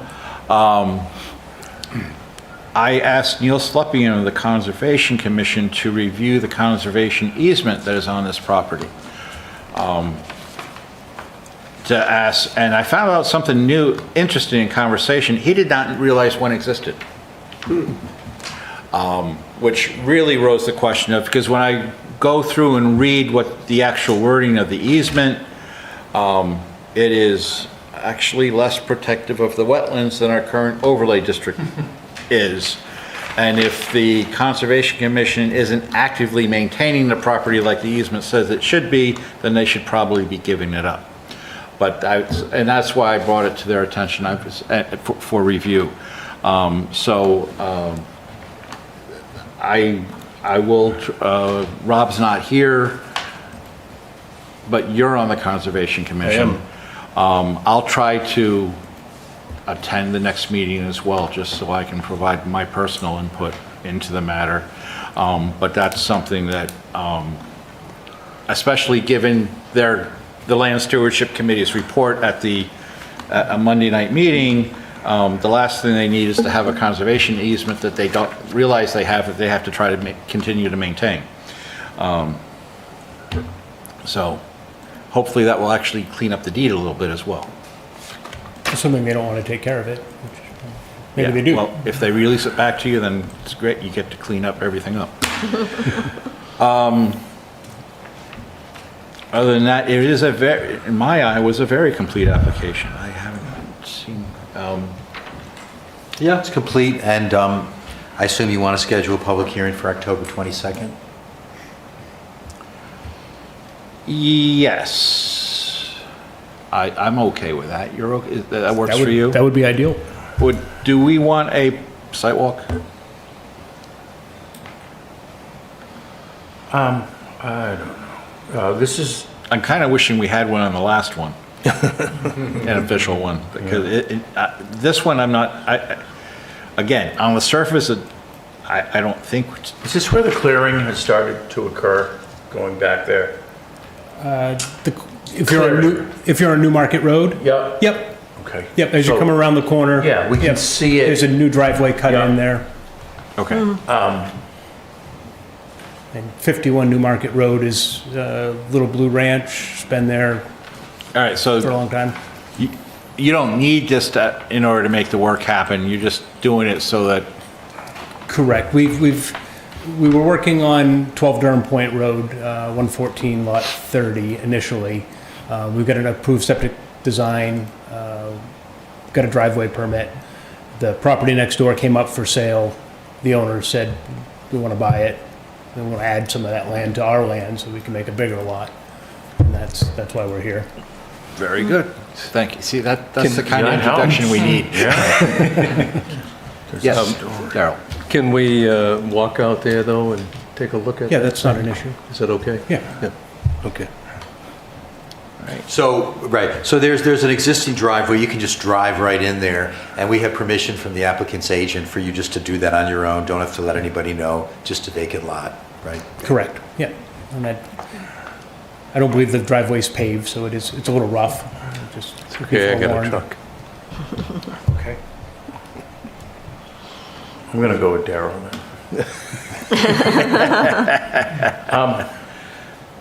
Yes. So you have both the driveway, the DOT driveway permit, as well as septic approval? An approved septic design, Yeah. yes.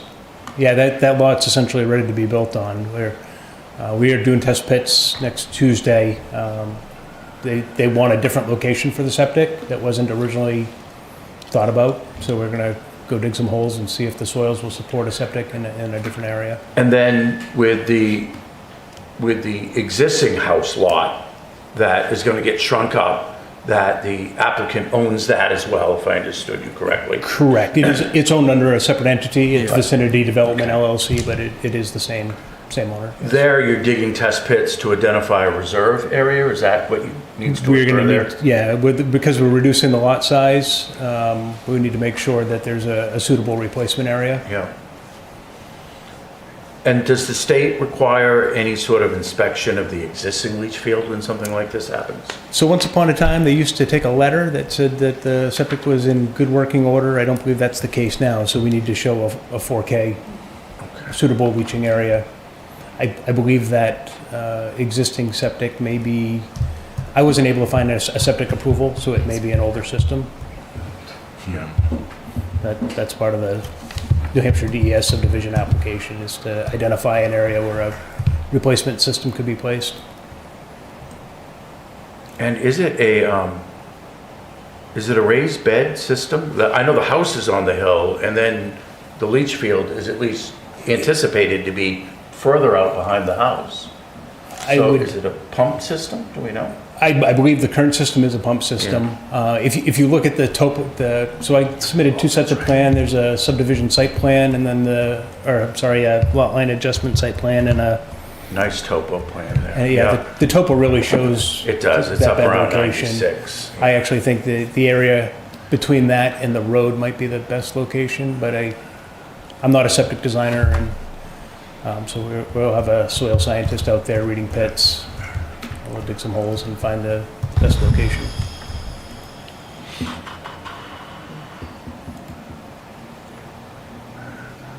So the application does look real solid. The only thing that I noticed that's missing is the authorization of the agent, right? Don't we normally get a letter? Oh, or- we had, that's in here as well. It is. Yeah, from Jamison Dustin. I think there should be 2. There Yeah. should be one from There's actually 2. one from the trust and Yeah. one Just from before Vicinity. the first plat is one of them. It's between the application and the, I've got it dated September 16th. yeah. Oh, no, that's not the one. That's just saying one of them. It's in good working order. That's the septic. Yeah. Oh, yeah, so it is.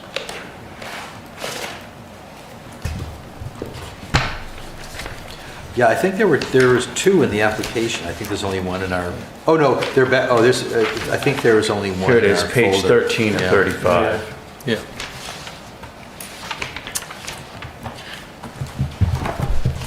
We're good. It's there, yeah.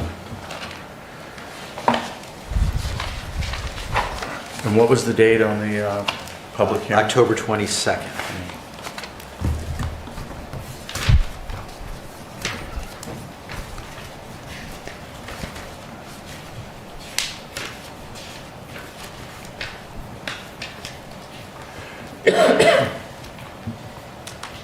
Everyone good?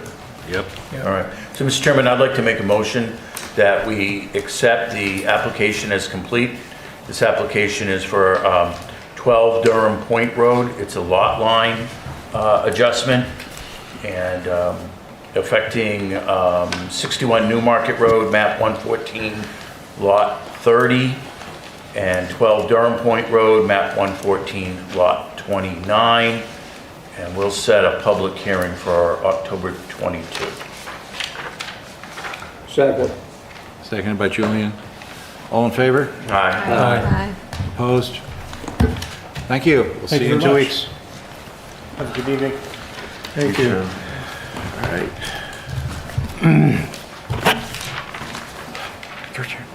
Item 10, 74 Bennett Road, permitted use B application. Application from Tanner Frost, UNH graduate student, to remove 7 or 8 maple trees as part of a study of responses of maple trees to wounds resulting from tapping for syrup. Permitted use B application for activity in wetland and shoreline overlay districts. The Viewey Family Trust is the owner. Map 224, lot 59, rural district. Good evening, everybody. Hi, Good evening. Mr. Frost, nice to see you again. Nice to see you. Appreciate I'm it. back.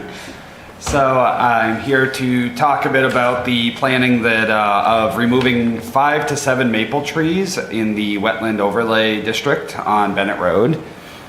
This is part of a master's research project at the university that's been funded through the USDA's ACER grant program. The idea here is that I would need to remove 5 to 7 of these trees that are within view of the road. They are outside the boundary of the road itself, but do fall within the wetland barrier, like the wetland overlay. So I'm not really sure what I need to discuss with.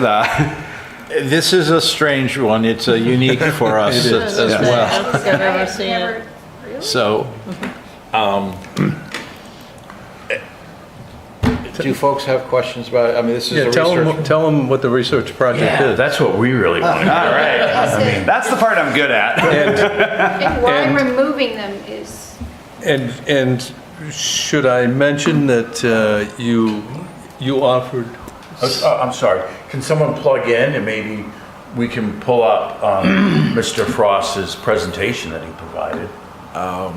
Yeah, Right? Who's got the, it's over there at Mr. Frost's table. because one of us could easily Yeah. put it up on the screen and then you'd be Research- speaking to something as well. Yes, I'd be happy to.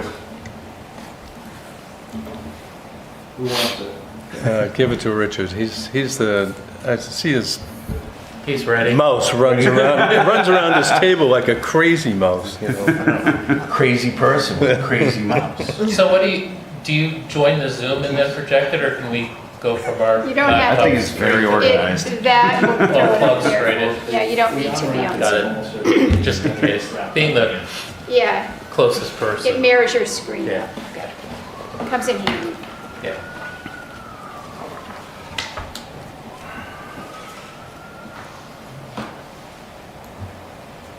Awesome, thank you. Sure. So the grand overview of this project is what we are doing is we're looking at the sustainability of maple tapping in a changing climate. So what we want to see is we're looking at alternative maple species besides the traditional sugar and red maple. We're looking at silver maple, box elder, and Norway maple as well. And the idea behind this project is that we already know in sugar maple what happens when we tap a tree. So when we drill into a tree, sap comes out, that's the good part.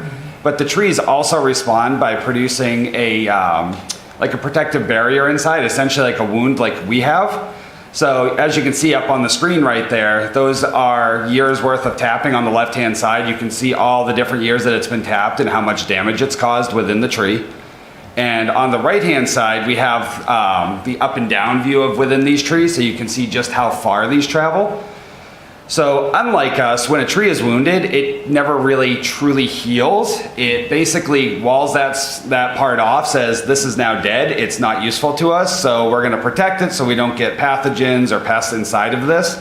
And then it grows over with new working wood. And What we have to be careful of during maple tapping operations is that we don't create more of that dead wood than the tree is replacing. Otherwise, we are detrimental to the forest and to that specific tree. Sugar maple has been studied a lot in the past, so we know pretty well what the size of these wounds are. On a normal day, if you look at the tap wound, it's about 27 times the size of the hole you're drilling is how much damage you're getting. But if you hit another piece of damage or an old tap wound, it can be over 50 times the size, and this adds up very quickly. There's been no work done in these other species, which is what led me to look at these silver maples that are in, in such a challenging location. So all of my trees that I'm tapping are done in the Durham area with a little bit in Dover in the Bellamy Preserve for box elder trees. And I've been working on this project for 3 years. All of these trees were tapped 2 years consecutively. And this is done with traditional tapping methods, so 5/16 drill bit, just like most producers use, with just a bucket to the tree. There's no crazy systems or anything going. And what we tried to do is we were hoping that we could hook up some really cool new machinery called tomography to these trees and actually look inside, similar to the way that they do a CAT scan on us. We're hoping to do that to the trees and be able to look at these injuries in real time with no damage to the trees. And then only cut down a few of these trees to make sure that we're correct on this. Unfortunately, we had found that the equipment was not sensitive enough to actually detect such small injuries, because traditionally it was used to look for hollow cavities in like park trees. So the idea here is that once we've, you can move on to the next slide here. Yeah. So I talked a little bit about that. The idea is that to be able to picture these non-conductive wood columns, these damages within the tree, we actually have to fell the tree, chop it into small cookies, like little discs, every 2 inches up the tree, and measure the cross section on that disc. So we're looking at, essentially what we're trying to do is we're trying to predict what causes the size of the wound, because we've seen in other species that it's extremely variable from species to species, but even within sugar maple, we've seen very small wounds all the way up to really large, like 4-foot long wounds, and nothing has been able to predict it. Right now, we just assume that it's just a natural variation within the tree based on the genetics. So my project is seeing if we can predict this a little bit better and actually target the factors that are potential predictors and try to manage in such a way that we create less damaged wood. So like if we know that sweet trees produce smaller wounds, we know we can tap a little bit more and make a little more syrup there and reduce on a tree that maybe not as sweet and makes a bigger wound. But we don't have any data to suggest whether or not the sweetness, sap volume, or anything like that has an influence on the wound response yet, which is what I'm trying to figure out. So back to why I'm cutting these trees. As you can see up here, this is the process I'm going through. I'm turning them into those 2-inch cookies at the UNH sawmill and making tons and tons of little slices of wood, which I am later taking photos of and finally going through with computer software and measuring the overall area and eventually the volume. As you can see up here on the screen, that is one of the injuries in a sugar maple. And you can see where it says 7/62/0/2024, that is a tap year where I've cut the tap wound, the actual drill bit hole, in half so you can see what it looks like in the tree. And then as you can see, there's a +4, a +8, that's as it's traveling up the tree. So what you're seeing here is the overall volume of the wound column. And I'm trying to do this across several species and several trees within each species to get a better idea of what these wounds look like. Is the +4 and +8, is that millimeters, inches? Sorry, yes, that's inches. Thank you. So, like I was saying, there's been a lot of studies already done on sugar maple, a little bit lesser in red maple, some of it contradicting one another, but nothing has really been done on Norway maple, silver maple, or box elder, which are other tappable species that may become more important in New England as we start to lose a little bit of our sugar maple as the climate changes a bit here. This is some of my preliminary research right here. You can see the volume of the injuries on the tree to the species of the tree on the left. And then you can see the maximal area on the right-hand side, which is like how big the largest two-dimensional wound was within the tree, which is usually at tap height. And as you can see, certain species have larger wound columns than others. So, for example, the sugar maple had a lot of variation in it, but that's the kind of the standard. And you can see that like the red maple, for some reason, the wounds were a little bit smaller, also kind of on the small side. And the box elder having quite a large swing. And it's a really interesting tree that if anybody's really into like trees and biology, I'd love to share some photos with at some point. But it makes like a really cool reddish pink reaction in the tree. And the heartwood, where it's already dead inside, is really beautiful. It's there's very little live sapwood around the outside of a lot of the box elder trees. So the motivation behind this is, like I said, as the climate's changing, we're looking at other species to fill in some of these gaps or also make a small niche market. And within other states, you can see that there's a lot of opportunity to tap some of these other trees. So this this table I have right here is basically for every 1,000 trees that we have of sugar maple, this is how many of the other species we have. So some states have a lot of red maple that we could look at, which has been understudied, and in Minnesota, sorry, my brain just completely had a lapse moment here. I'm having trouble reading the numbers, but box elder, for example, you can see all the way to the right that we have a lot of those available in that state. I'm having trouble. Minnesota, thank you. There we go, now I can see it. Yeah. So we have a lot of box elder available there that is being tapped, but nobody really knows how much damage we're doing to those trees. And from my preliminary observation, they take a lot more damage compared to their growth than a sugar maple does. But there's been no scientific studies on exactly what that is. So my goal is to try to promote more sustainability with scientifically backed tapping guidelines. I'll touch on this real quick, delving deeply into the science. You can see that this is a very thin slice of tissue in a tree. And there's a lot of variation from species to species and tree to tree, how the, what we call vessels, which is basically how the trees move water and nutrients throughout their living tissues.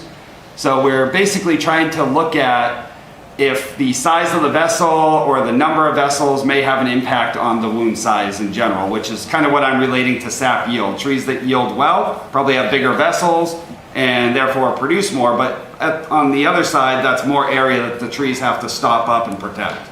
So we're predicting like a larger wound with better sap flows. So we can move on to... Oh, I'm sorry, I need to ask, I'm sorry. Yes, the Ray parenchyma? Ray parenchyma. So Ray parenchyma allows the tree to move nutrients horizontally, and it also serves as a storage point for nutrients within the tree. So like the important nutrients and defensive compounds come from there. It allows it to move it inner to outer to inner, and allocate it where it needs to be. Cool. This was just some of the preliminary data again. I looked at the years 2020, the winter of 23 and winter of 24. And we were looking at sap yield and sugar yield, and it was kind of cool to see across the different species just how much sap is available within these trees. You can see that the traditional sugar maple was a great producer, and a lot of the other species, including the red maple, are much lower, but it also tells me that we do use red maple to produce syrup, so we could also potentially look at these other species as well. Especially the box elder. So I'm buying box elder syrup? Yes, it is. In Minnesota, it is actually a commonly produced good. Wow. But most people have not heard of it yet. I will say I did make it here, and it tastes amazing. It is worth trying. Really? Wow. Word's out now, because our audience is big. Yeah, sure. There'll be a run The on price, I was going to say, the price is going to spike. Oh, I don't know, but it's also not invented here, though. No, imported. Right? It's almost offensive to talk about other syrups here compared to the traditional sugar maple, you know? Where do these new syrups have a place here? Breaking tradition, you know? Yeah, it's hard to get some people to even try Vermont maple syrup, so. Minnesota elder syrup? I had somebody tell me the other day, this syrup tastes funny, why does it not taste like the cheap stuff I buy at the store? Why does it run off my pancake? Yeah. So overall, That's a different crop altogether, right? You can go out to a farm and see, you know, the I mean, corn. that's the easiest way to tell the true stuff from the non-true stuff. So overall, this is just kind of the preliminary data I have for total syrup per tap hole drilled in the tree that I made that was done. And sugar maple, as tradition shows, is a great producer of syrup. And red maple has been used. It's becoming more increasingly used as we get better technologies to boil with less energy input. So cheaper to produce, it becomes more worthwhile to make red maple syrup. It's pretty indistinguishable from sugar maple. But the other species have unique flavors and do fall within that same range. So if it's economically viable to make red maple syrup now, it may very well be economically viable to look at the other species if we could find them in a great enough number.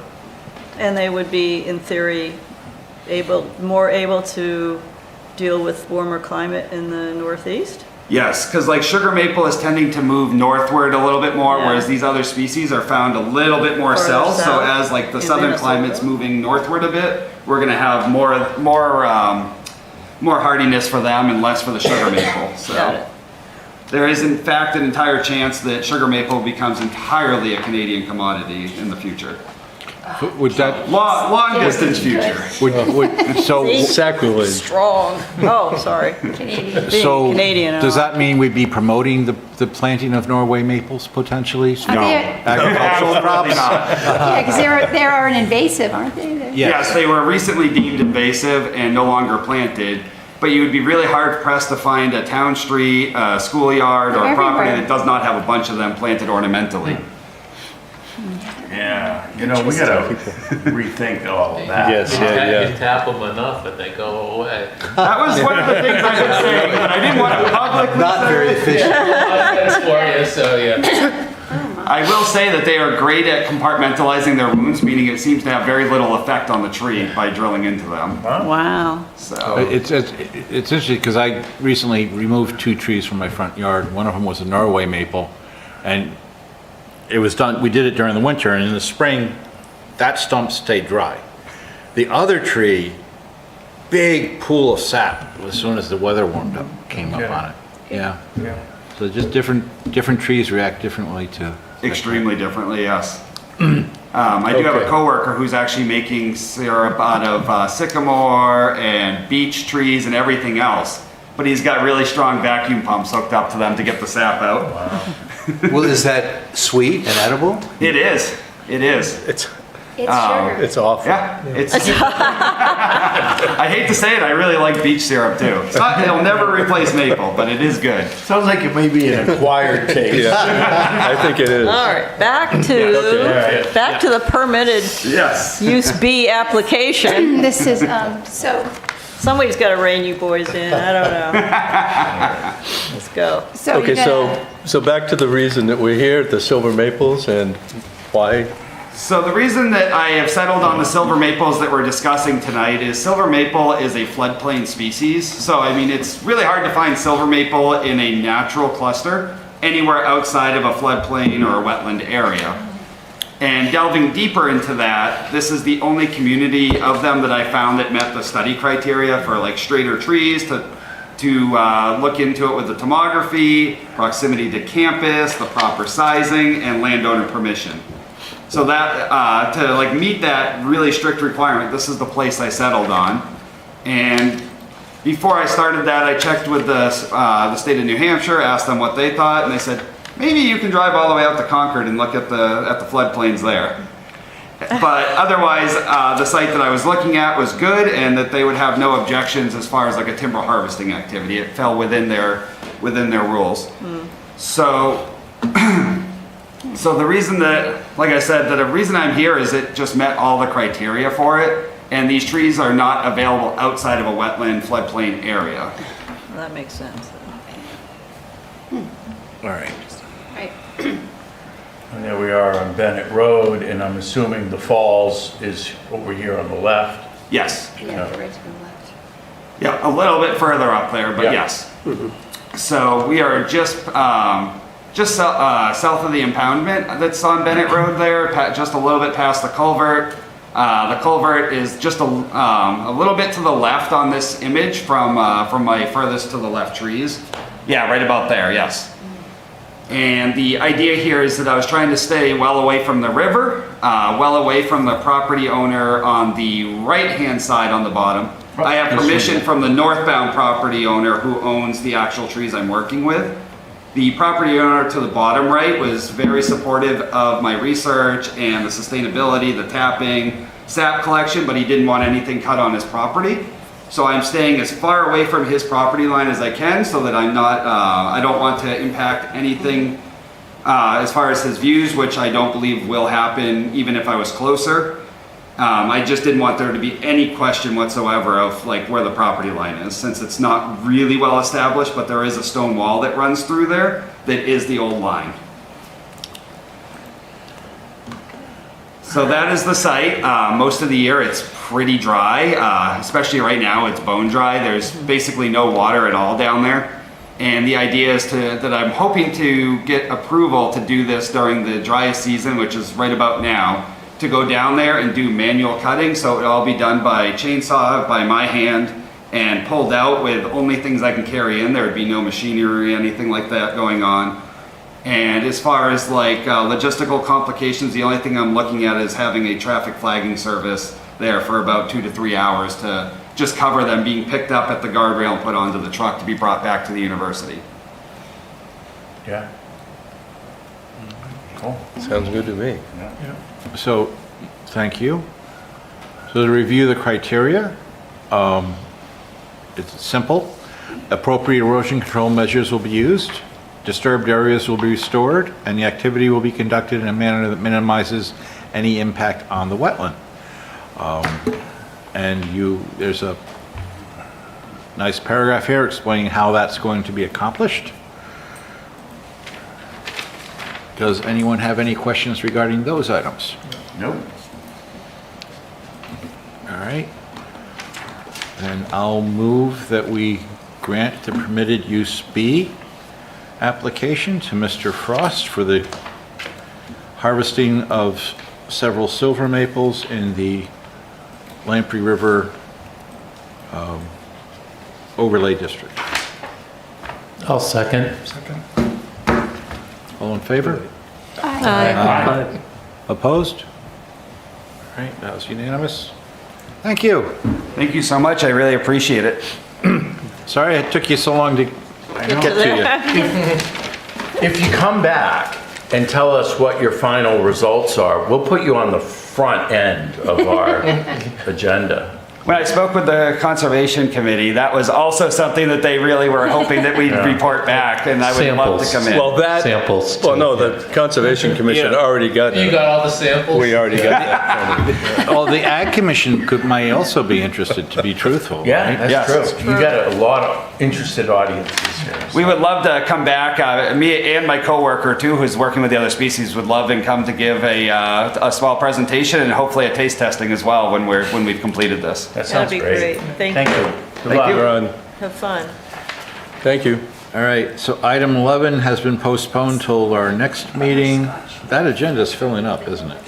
Not too bad. It's EV regulation, NOAA, and Newmarket Road public hearing. I think that's all we have. Not too bad.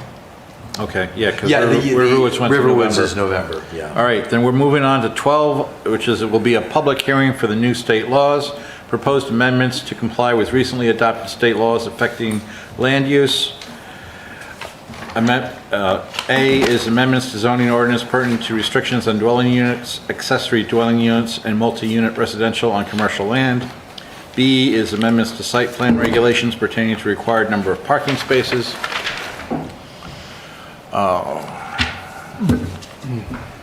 So, little introduction on that, Michael, maybe?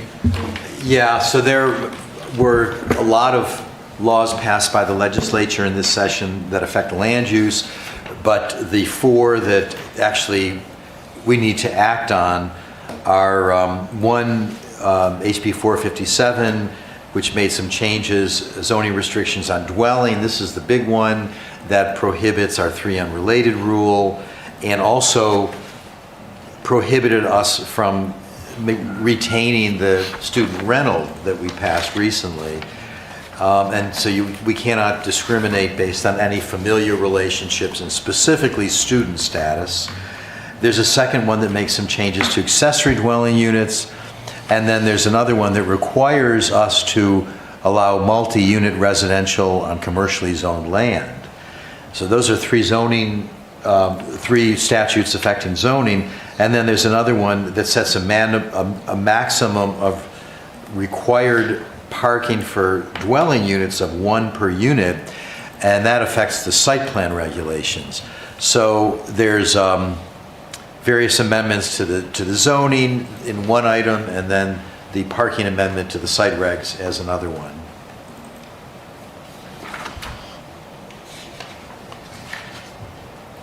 All right. I'll move that we open the public hearing. A second. All in favor? Aye. Aye. Aye. Opposed? Did you say open or scheduled? Open. Open, okay, go ahead. All right. Is there anyone on Zoom? Nope. It's just the invisible people here today. Seeing no one present to speak, I'll move that we close the public hearing. There's no one like on Zoom. There's no one watching us right now. No one's watching us The live. only one in the Zoom right now. Wow. Who is? Me, DCAT. DCAT is the only one watching. Now, the interesting thing is, I'm sorry. I had a Sorry, go motion. ahead. Did I get a Second. second? Yeah. All right. All in favor? Aye. Now, it's interesting that nobody is here tonight.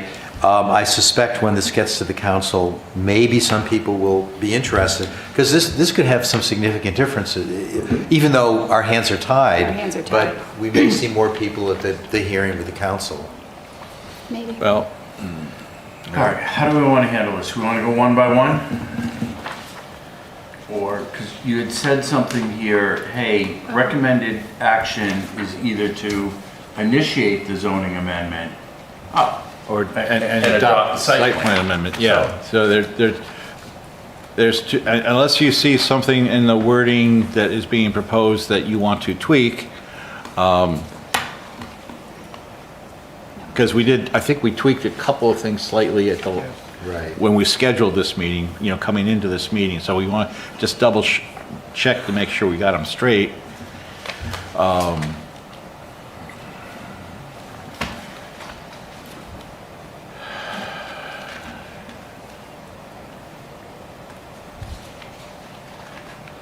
So we want to do site plan first and look at the parking?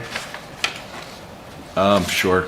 I mean, we just got to choose one and, because we're all Yeah, kind of go from looking there. at it now on our own. Oh, go good for it. point. So that's Article 21, off-street parking? Is that the one, Yeah. right? That's what, which is page 4 of the packet? So a driveway accommodating at least one parking space must be provided for each lot serving. So we're going from not having a minimum to saying we have to have one. That's kind of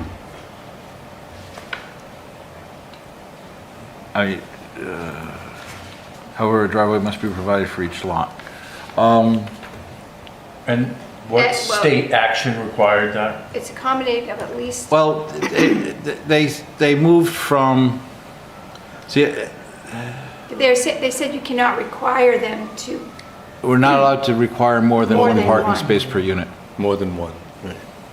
But we're saying at least one, when we're saying we had no minimum. Just seems odd. No minimum.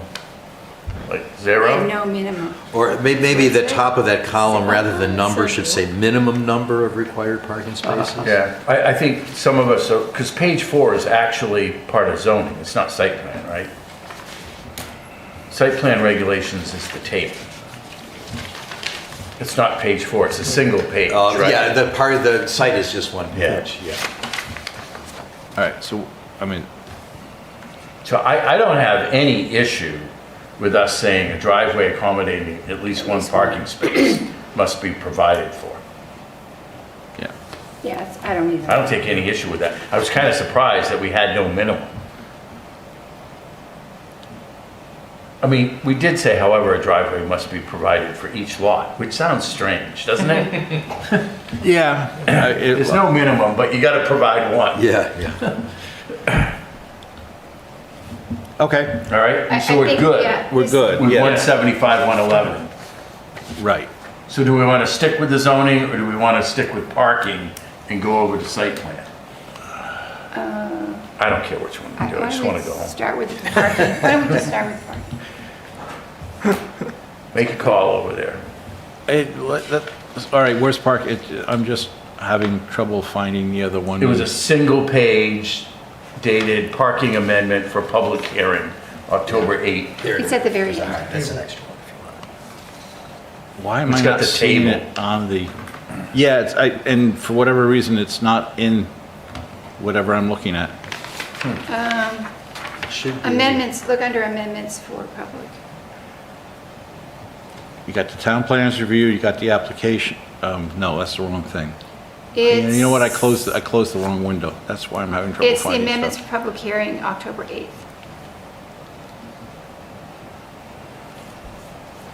The second line. But I think it's actually parking amendment for public hearing. Yes. Because it's the only site plan one, and amendments for public Yeah, hearing. okay, now I got it. We're there? Yeah, We got a table, Part 3, Development Standards, okay. Article 10, Section 10.1. Right, so multi-unit dwellings, we're making it one per dwelling unit, right? And, or we have this other stuff. Well, rooming house, boarding house, so that one there where we're saying one per resident? So you don't have to change that because the state law only pertains to dwelling units. Whereas those are in a rooming house, those are not dwelling units because they don't have bathrooms and kitchens in each unit. So that's always been there, Yeah. Okay. because it's not color-coded, but Yeah, but don't we normally end up giving waivers on those anyway? I was gonna, So they can have more people than they have parking spaces? I mean, it's not like, Yeah. I mean, I'd be inclined to say, let them put what they feel they need as opposed to having a requirement. But, Well, yeah, they'll start selling them out instead It's- of letting the resident have them. I can see this argument going two ways. Well, the number of parking spaces should limit the number of people in the building versus, it doesn't though. you know, we don't want everybody to have a car. Yeah, well, people are going to have the cars. So they can come in and ask for a waiver. Yeah. That's why it's like, yeah, But at least you get the chance to look at what they're proposing and have them explain why Yeah. they don't need that many. Or you can reduce it like you have for studios and one bedrooms. I would stick to one. I was gonna say, I We don't- stick with one? we'll stick, yeah, All right, I got no like that. problem with it. Because, I mean, we're I doubt they're gonna get another sorority in. And the word "or," that whole line is removed now, correct, or not? Which- O-R, does that need to stay? You mean rooming or boarding, fraternities, sororities, or congregate housing? No. There's, The second line says OR. Oh, Or. that should be deleted. Yes. okay. Yeah, there's no or anymore. Our oars aren't in the water anymore. It's getting late. Homes for aged and educational facilities. What were you saying? Just informationally, what was the reasoning behind the .75 for studios and one bedrooms, calling it? Yeah, the planning board actually made that change 6 months ago. They just thought that for those smaller units, you didn't need a full, 0.75 would be enough. There was some people that wouldn't They have would- cars and they- some people they- might. Those are the units that would be, Bigger than, it Most- wouldn't fit, I mean, those are ADUs, sort of. Yeah, Well, they could they're be. falling, they're in that size range. In the size range. You know, as long as you guys recently talked about it, Yeah. let's leave it. I was just curious. I think it was for the work, wasn't that during the part of workforce? it- 6 months, It was Part the of it- workforce housing thing. A lot of it is an effort to try to reduce our total impervious surface yeah. areas, as well as promoting the ideas of shared parking. So if somebody has extra parking, then maybe they lease it out to their neighbor or whatever type deal. So Thank you. you're trying to be flexible Yeah. with how that works. All right, so We're good with this one? we're good with this one? Yeah. Take any issue with anything on that one. Okay. So we're back to zoning. Instead of doing page 4, we right. go to page 1. Page 1, yeah, so that was, I just need everyone's signature on the site amendments. We're just required to get your, just sign it. so we're adding the 2 accessory dwelling unit definitions, or modifying the 2 accessory dwelling unit and removing boarding house, rooming house, student rental. And we're striking student rental from the table of uses. And we're, Oh, Daryl, you sign, alternate sign too. Everybody. If we get in trouble, you're on the line as No, well. no, I don't get to You're- vote. you're- I'm not signing that. You're a witness. We know where to find you. You're not weaseling, if we get in trouble, we're all going down. so one of the changes we made that they got, He didn't sign his real name. Oh, jeez. Huckleberry We put Finn Mickey is- Mouse on The there? other Okay, so what is it? Sorry, go ahead. so, Try and get it out of here.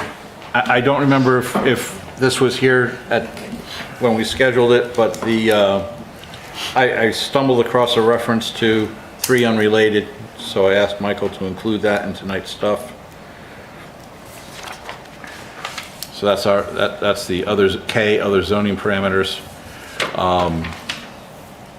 And then in 175-109, which is standards for specific uses, we're modifying, striking 4 and 5 under the accessory dwelling unit stuff, because those are,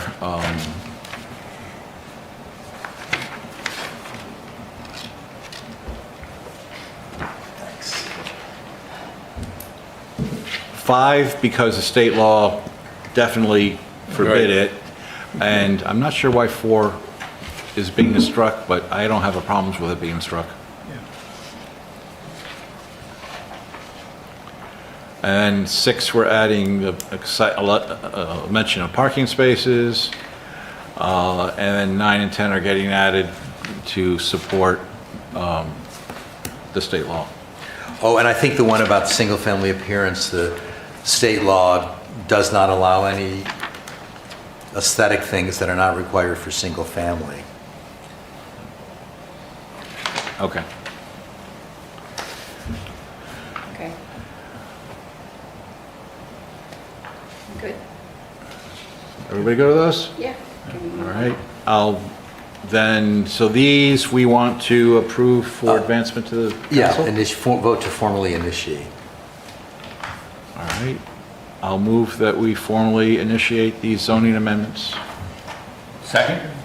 All in favor? Aye. Aye. Opposed? All right, that's good. And then we'll need a second motion to adopt the site plan amendment? Oh, right, yes. You didn't do that yet. That was my motion, to adopt the site plan. A second. All in favor? Aye. All right. Minutes of September 10th? Anybody have any adjustments that haven't been sent to Karen? Move to accept? Second? All in favor? Aye. All right, Business? And WSOD. So, that last vote, yes, I just want to clarify, making sure that we don't trip up on that, right? abstentions? Yeah, because that was September. September 10th. Yeah. And these are the people who were there. Looks like everything. All right. So Who was not there? Manish was there, Peter, Julian? Yeah, everyone. Yep, everyone was there, so we're good. We're good. Thank you. All right, excellent. Michael's beginning to get heat with regards to the WSOD. And he had suggested that we take it up so that we can try to turn the heat down. But right now, we sort of laid out what our priorities were. And at this point, the WSOD is like our lowest priority thing that we want to pick up. So I'm kind of loath to do that. My thought was, if we really want the heat turned down, question. So when did the Conservation Commission have a public hearing on this? Oh, they did not. All right, let's send it back to them, have them have a public hearing on it. Can't they do And that? let them take all the heat from the public, and then they can decide if they want to send it back again. They can have a public hearing. They can have a public hearing and it doesn't become law. Oh, but- If we do it, and for us to even get it to the point, I'm not ready to put it up to public hearing. It'll take us 3 meetings to get it that ready. I'd rather spend that time on the EV stuff, the conservation subdivision stuff, all these other things that we've been working on that we could probably implement everything else in the amount of time it would take us to fix the WSOD. Well, I'm hearing from a number of people already, Yeah. property owners along, I imagine so. fronting on the tidal waters on Durham Point Road and on Piscataqua Road. And unfortunately, I'm hearing from people, they're very upset, they're talking about hiring lawyers. And basically, the people that have spoken to me, I've said, this is very early, it was proposed by the Conservation Commission, the mission of the Conservation Commission is to protect natural resources. They believe the science is there for these buffers. But when it comes to the planning board and the town council, they have a broader mission. And I try to assure people, the planning board is going to be very thoughtful. They're going to listen to everybody. And you're welcome to hire a lawyer if you want. I wouldn't waste my money. It's premature. Be patient. It's going to come to the planning board. And the planning board, as I say, is going to be very thoughtful about it. And they will certainly be interested in what you have to say. That's what I'm putting out there. But people are agitated and they want to hire lawyers. But they don't have anything the lawyers to attack well, yet that's because true. there's nothing That's- implemented. yeah, Or that's even, right. or even in discussion say this Nothing too. is proposed yet. But these are the concerns Richard was bringing. Well, what about this road? What about that road? And that's what people are saying, right? Well, what about my place? What about this? What about that? And we don't have the answers, and I don't think that anybody else. Well, yeah. What about the creeks and everything? How are properties that have creeks behind them affected? But the biggest change is all the tidal waters, the Great Bay, Little Bay, and Oyster River below the dam and its tidal tributaries. The proposal is to go from a 125-foot buffer to a 330-foot buffer. That's significant.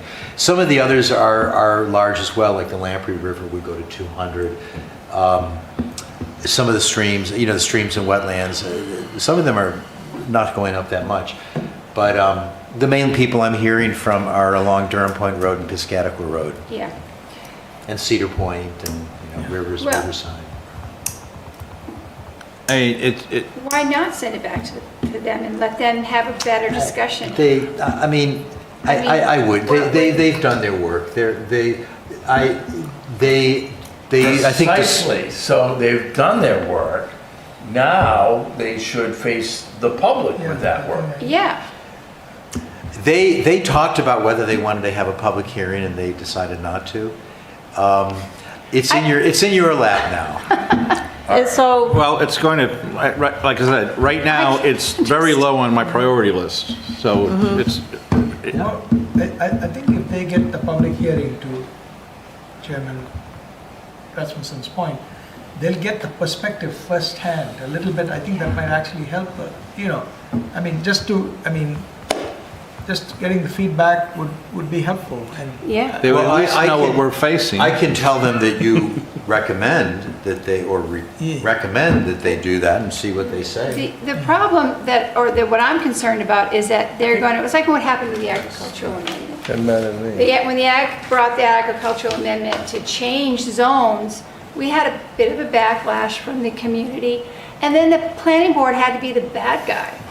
And they, of course, did all this work, and they're kind of crestfallen because they're like, why, what was wrong with it? It made total sense. Well, they were singing to their own choir.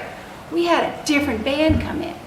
And they need to, I think it would, There's some ground truthing, so to speak. yeah, I mean, even like the housing task force, we didn't have, for our men, we didn't have public hearing, but we did have a public presentation, and we're still open to taking It's still public comments. outreach, yeah. Yeah, and we did public outreach, and then it said, hey, and then we still, we are here to talk about whatever we need. Perhaps they call it an And- information session. Public yeah. hearing, or Whatever it Yeah, might be. to answer the request for comments questions, or to something like answer that. the questions that many of the community hear, because they would then at least get Another warning memo as to both, what I'm could gonna be get it no matter coming what. when it comes here. I see. Yeah, I see that would be So helpful. Yeah. let's formalize it, because I don't even like the word recommend. So I'm going to make a motion that the planning board requests that the Conservation Commission hold a public meeting, Oh, not an information system. a public informational meeting. How do you like that? It's Yeah. public. It's a public meeting on the proposed changes to the WSOD. Thank you, Julie. And I would add that they make sure that some of those properties that will be most affected are informed of that meeting. We'll make sure that it gets well publicized. Yeah, so, Todd. right, it would be, we'd put it in Friday updates, and I can't, at this point, put out something broad, but I would contact everyone who's contacted me. That would And be the word would get out there. That would be good, Yeah. yeah. Yeah, for whenever it gets onto their agenda. Yeah, I think that's a good idea. I think this is a terrible idea. Oh, going back to the commission? Oh, Because you're on the commission. Then you can also discuss the planning board's perspective. That's why I'm doing it when Rob's not here. All right, so that motion isn't going anywhere without a second. I'll second that. Thank you, Sally. Any further discussion? All in favor? Aye. Aye. Opposed? That's a good idea. You're not voting tonight. So by doing it this way as well, what it does is, if we were to advertise a public hearing, that becomes the rule for new applicants, It becomes right? temporary law, yeah. Yeah, Oh, yeah, we don't. this is a much better way to go. Yeah. Now, an interesting thing, I don't know if I sent out an email on this today. Saw the letter. Yeah. And that was my concern, and I spoke with the town attorney. Todd actually said, well, if at any point you want to do that, put out the word as, same thing, public information session, or a request to get public comments. That way, it serves like a public hearing, but it doesn't put the ordinance into play. Right. So that's something that we should always keep that in mind, yeah. All right. Is that it? That is it for me. Motion to adjourn? Second. All in favor? Aye. The only motion I do. All right. Thank you all.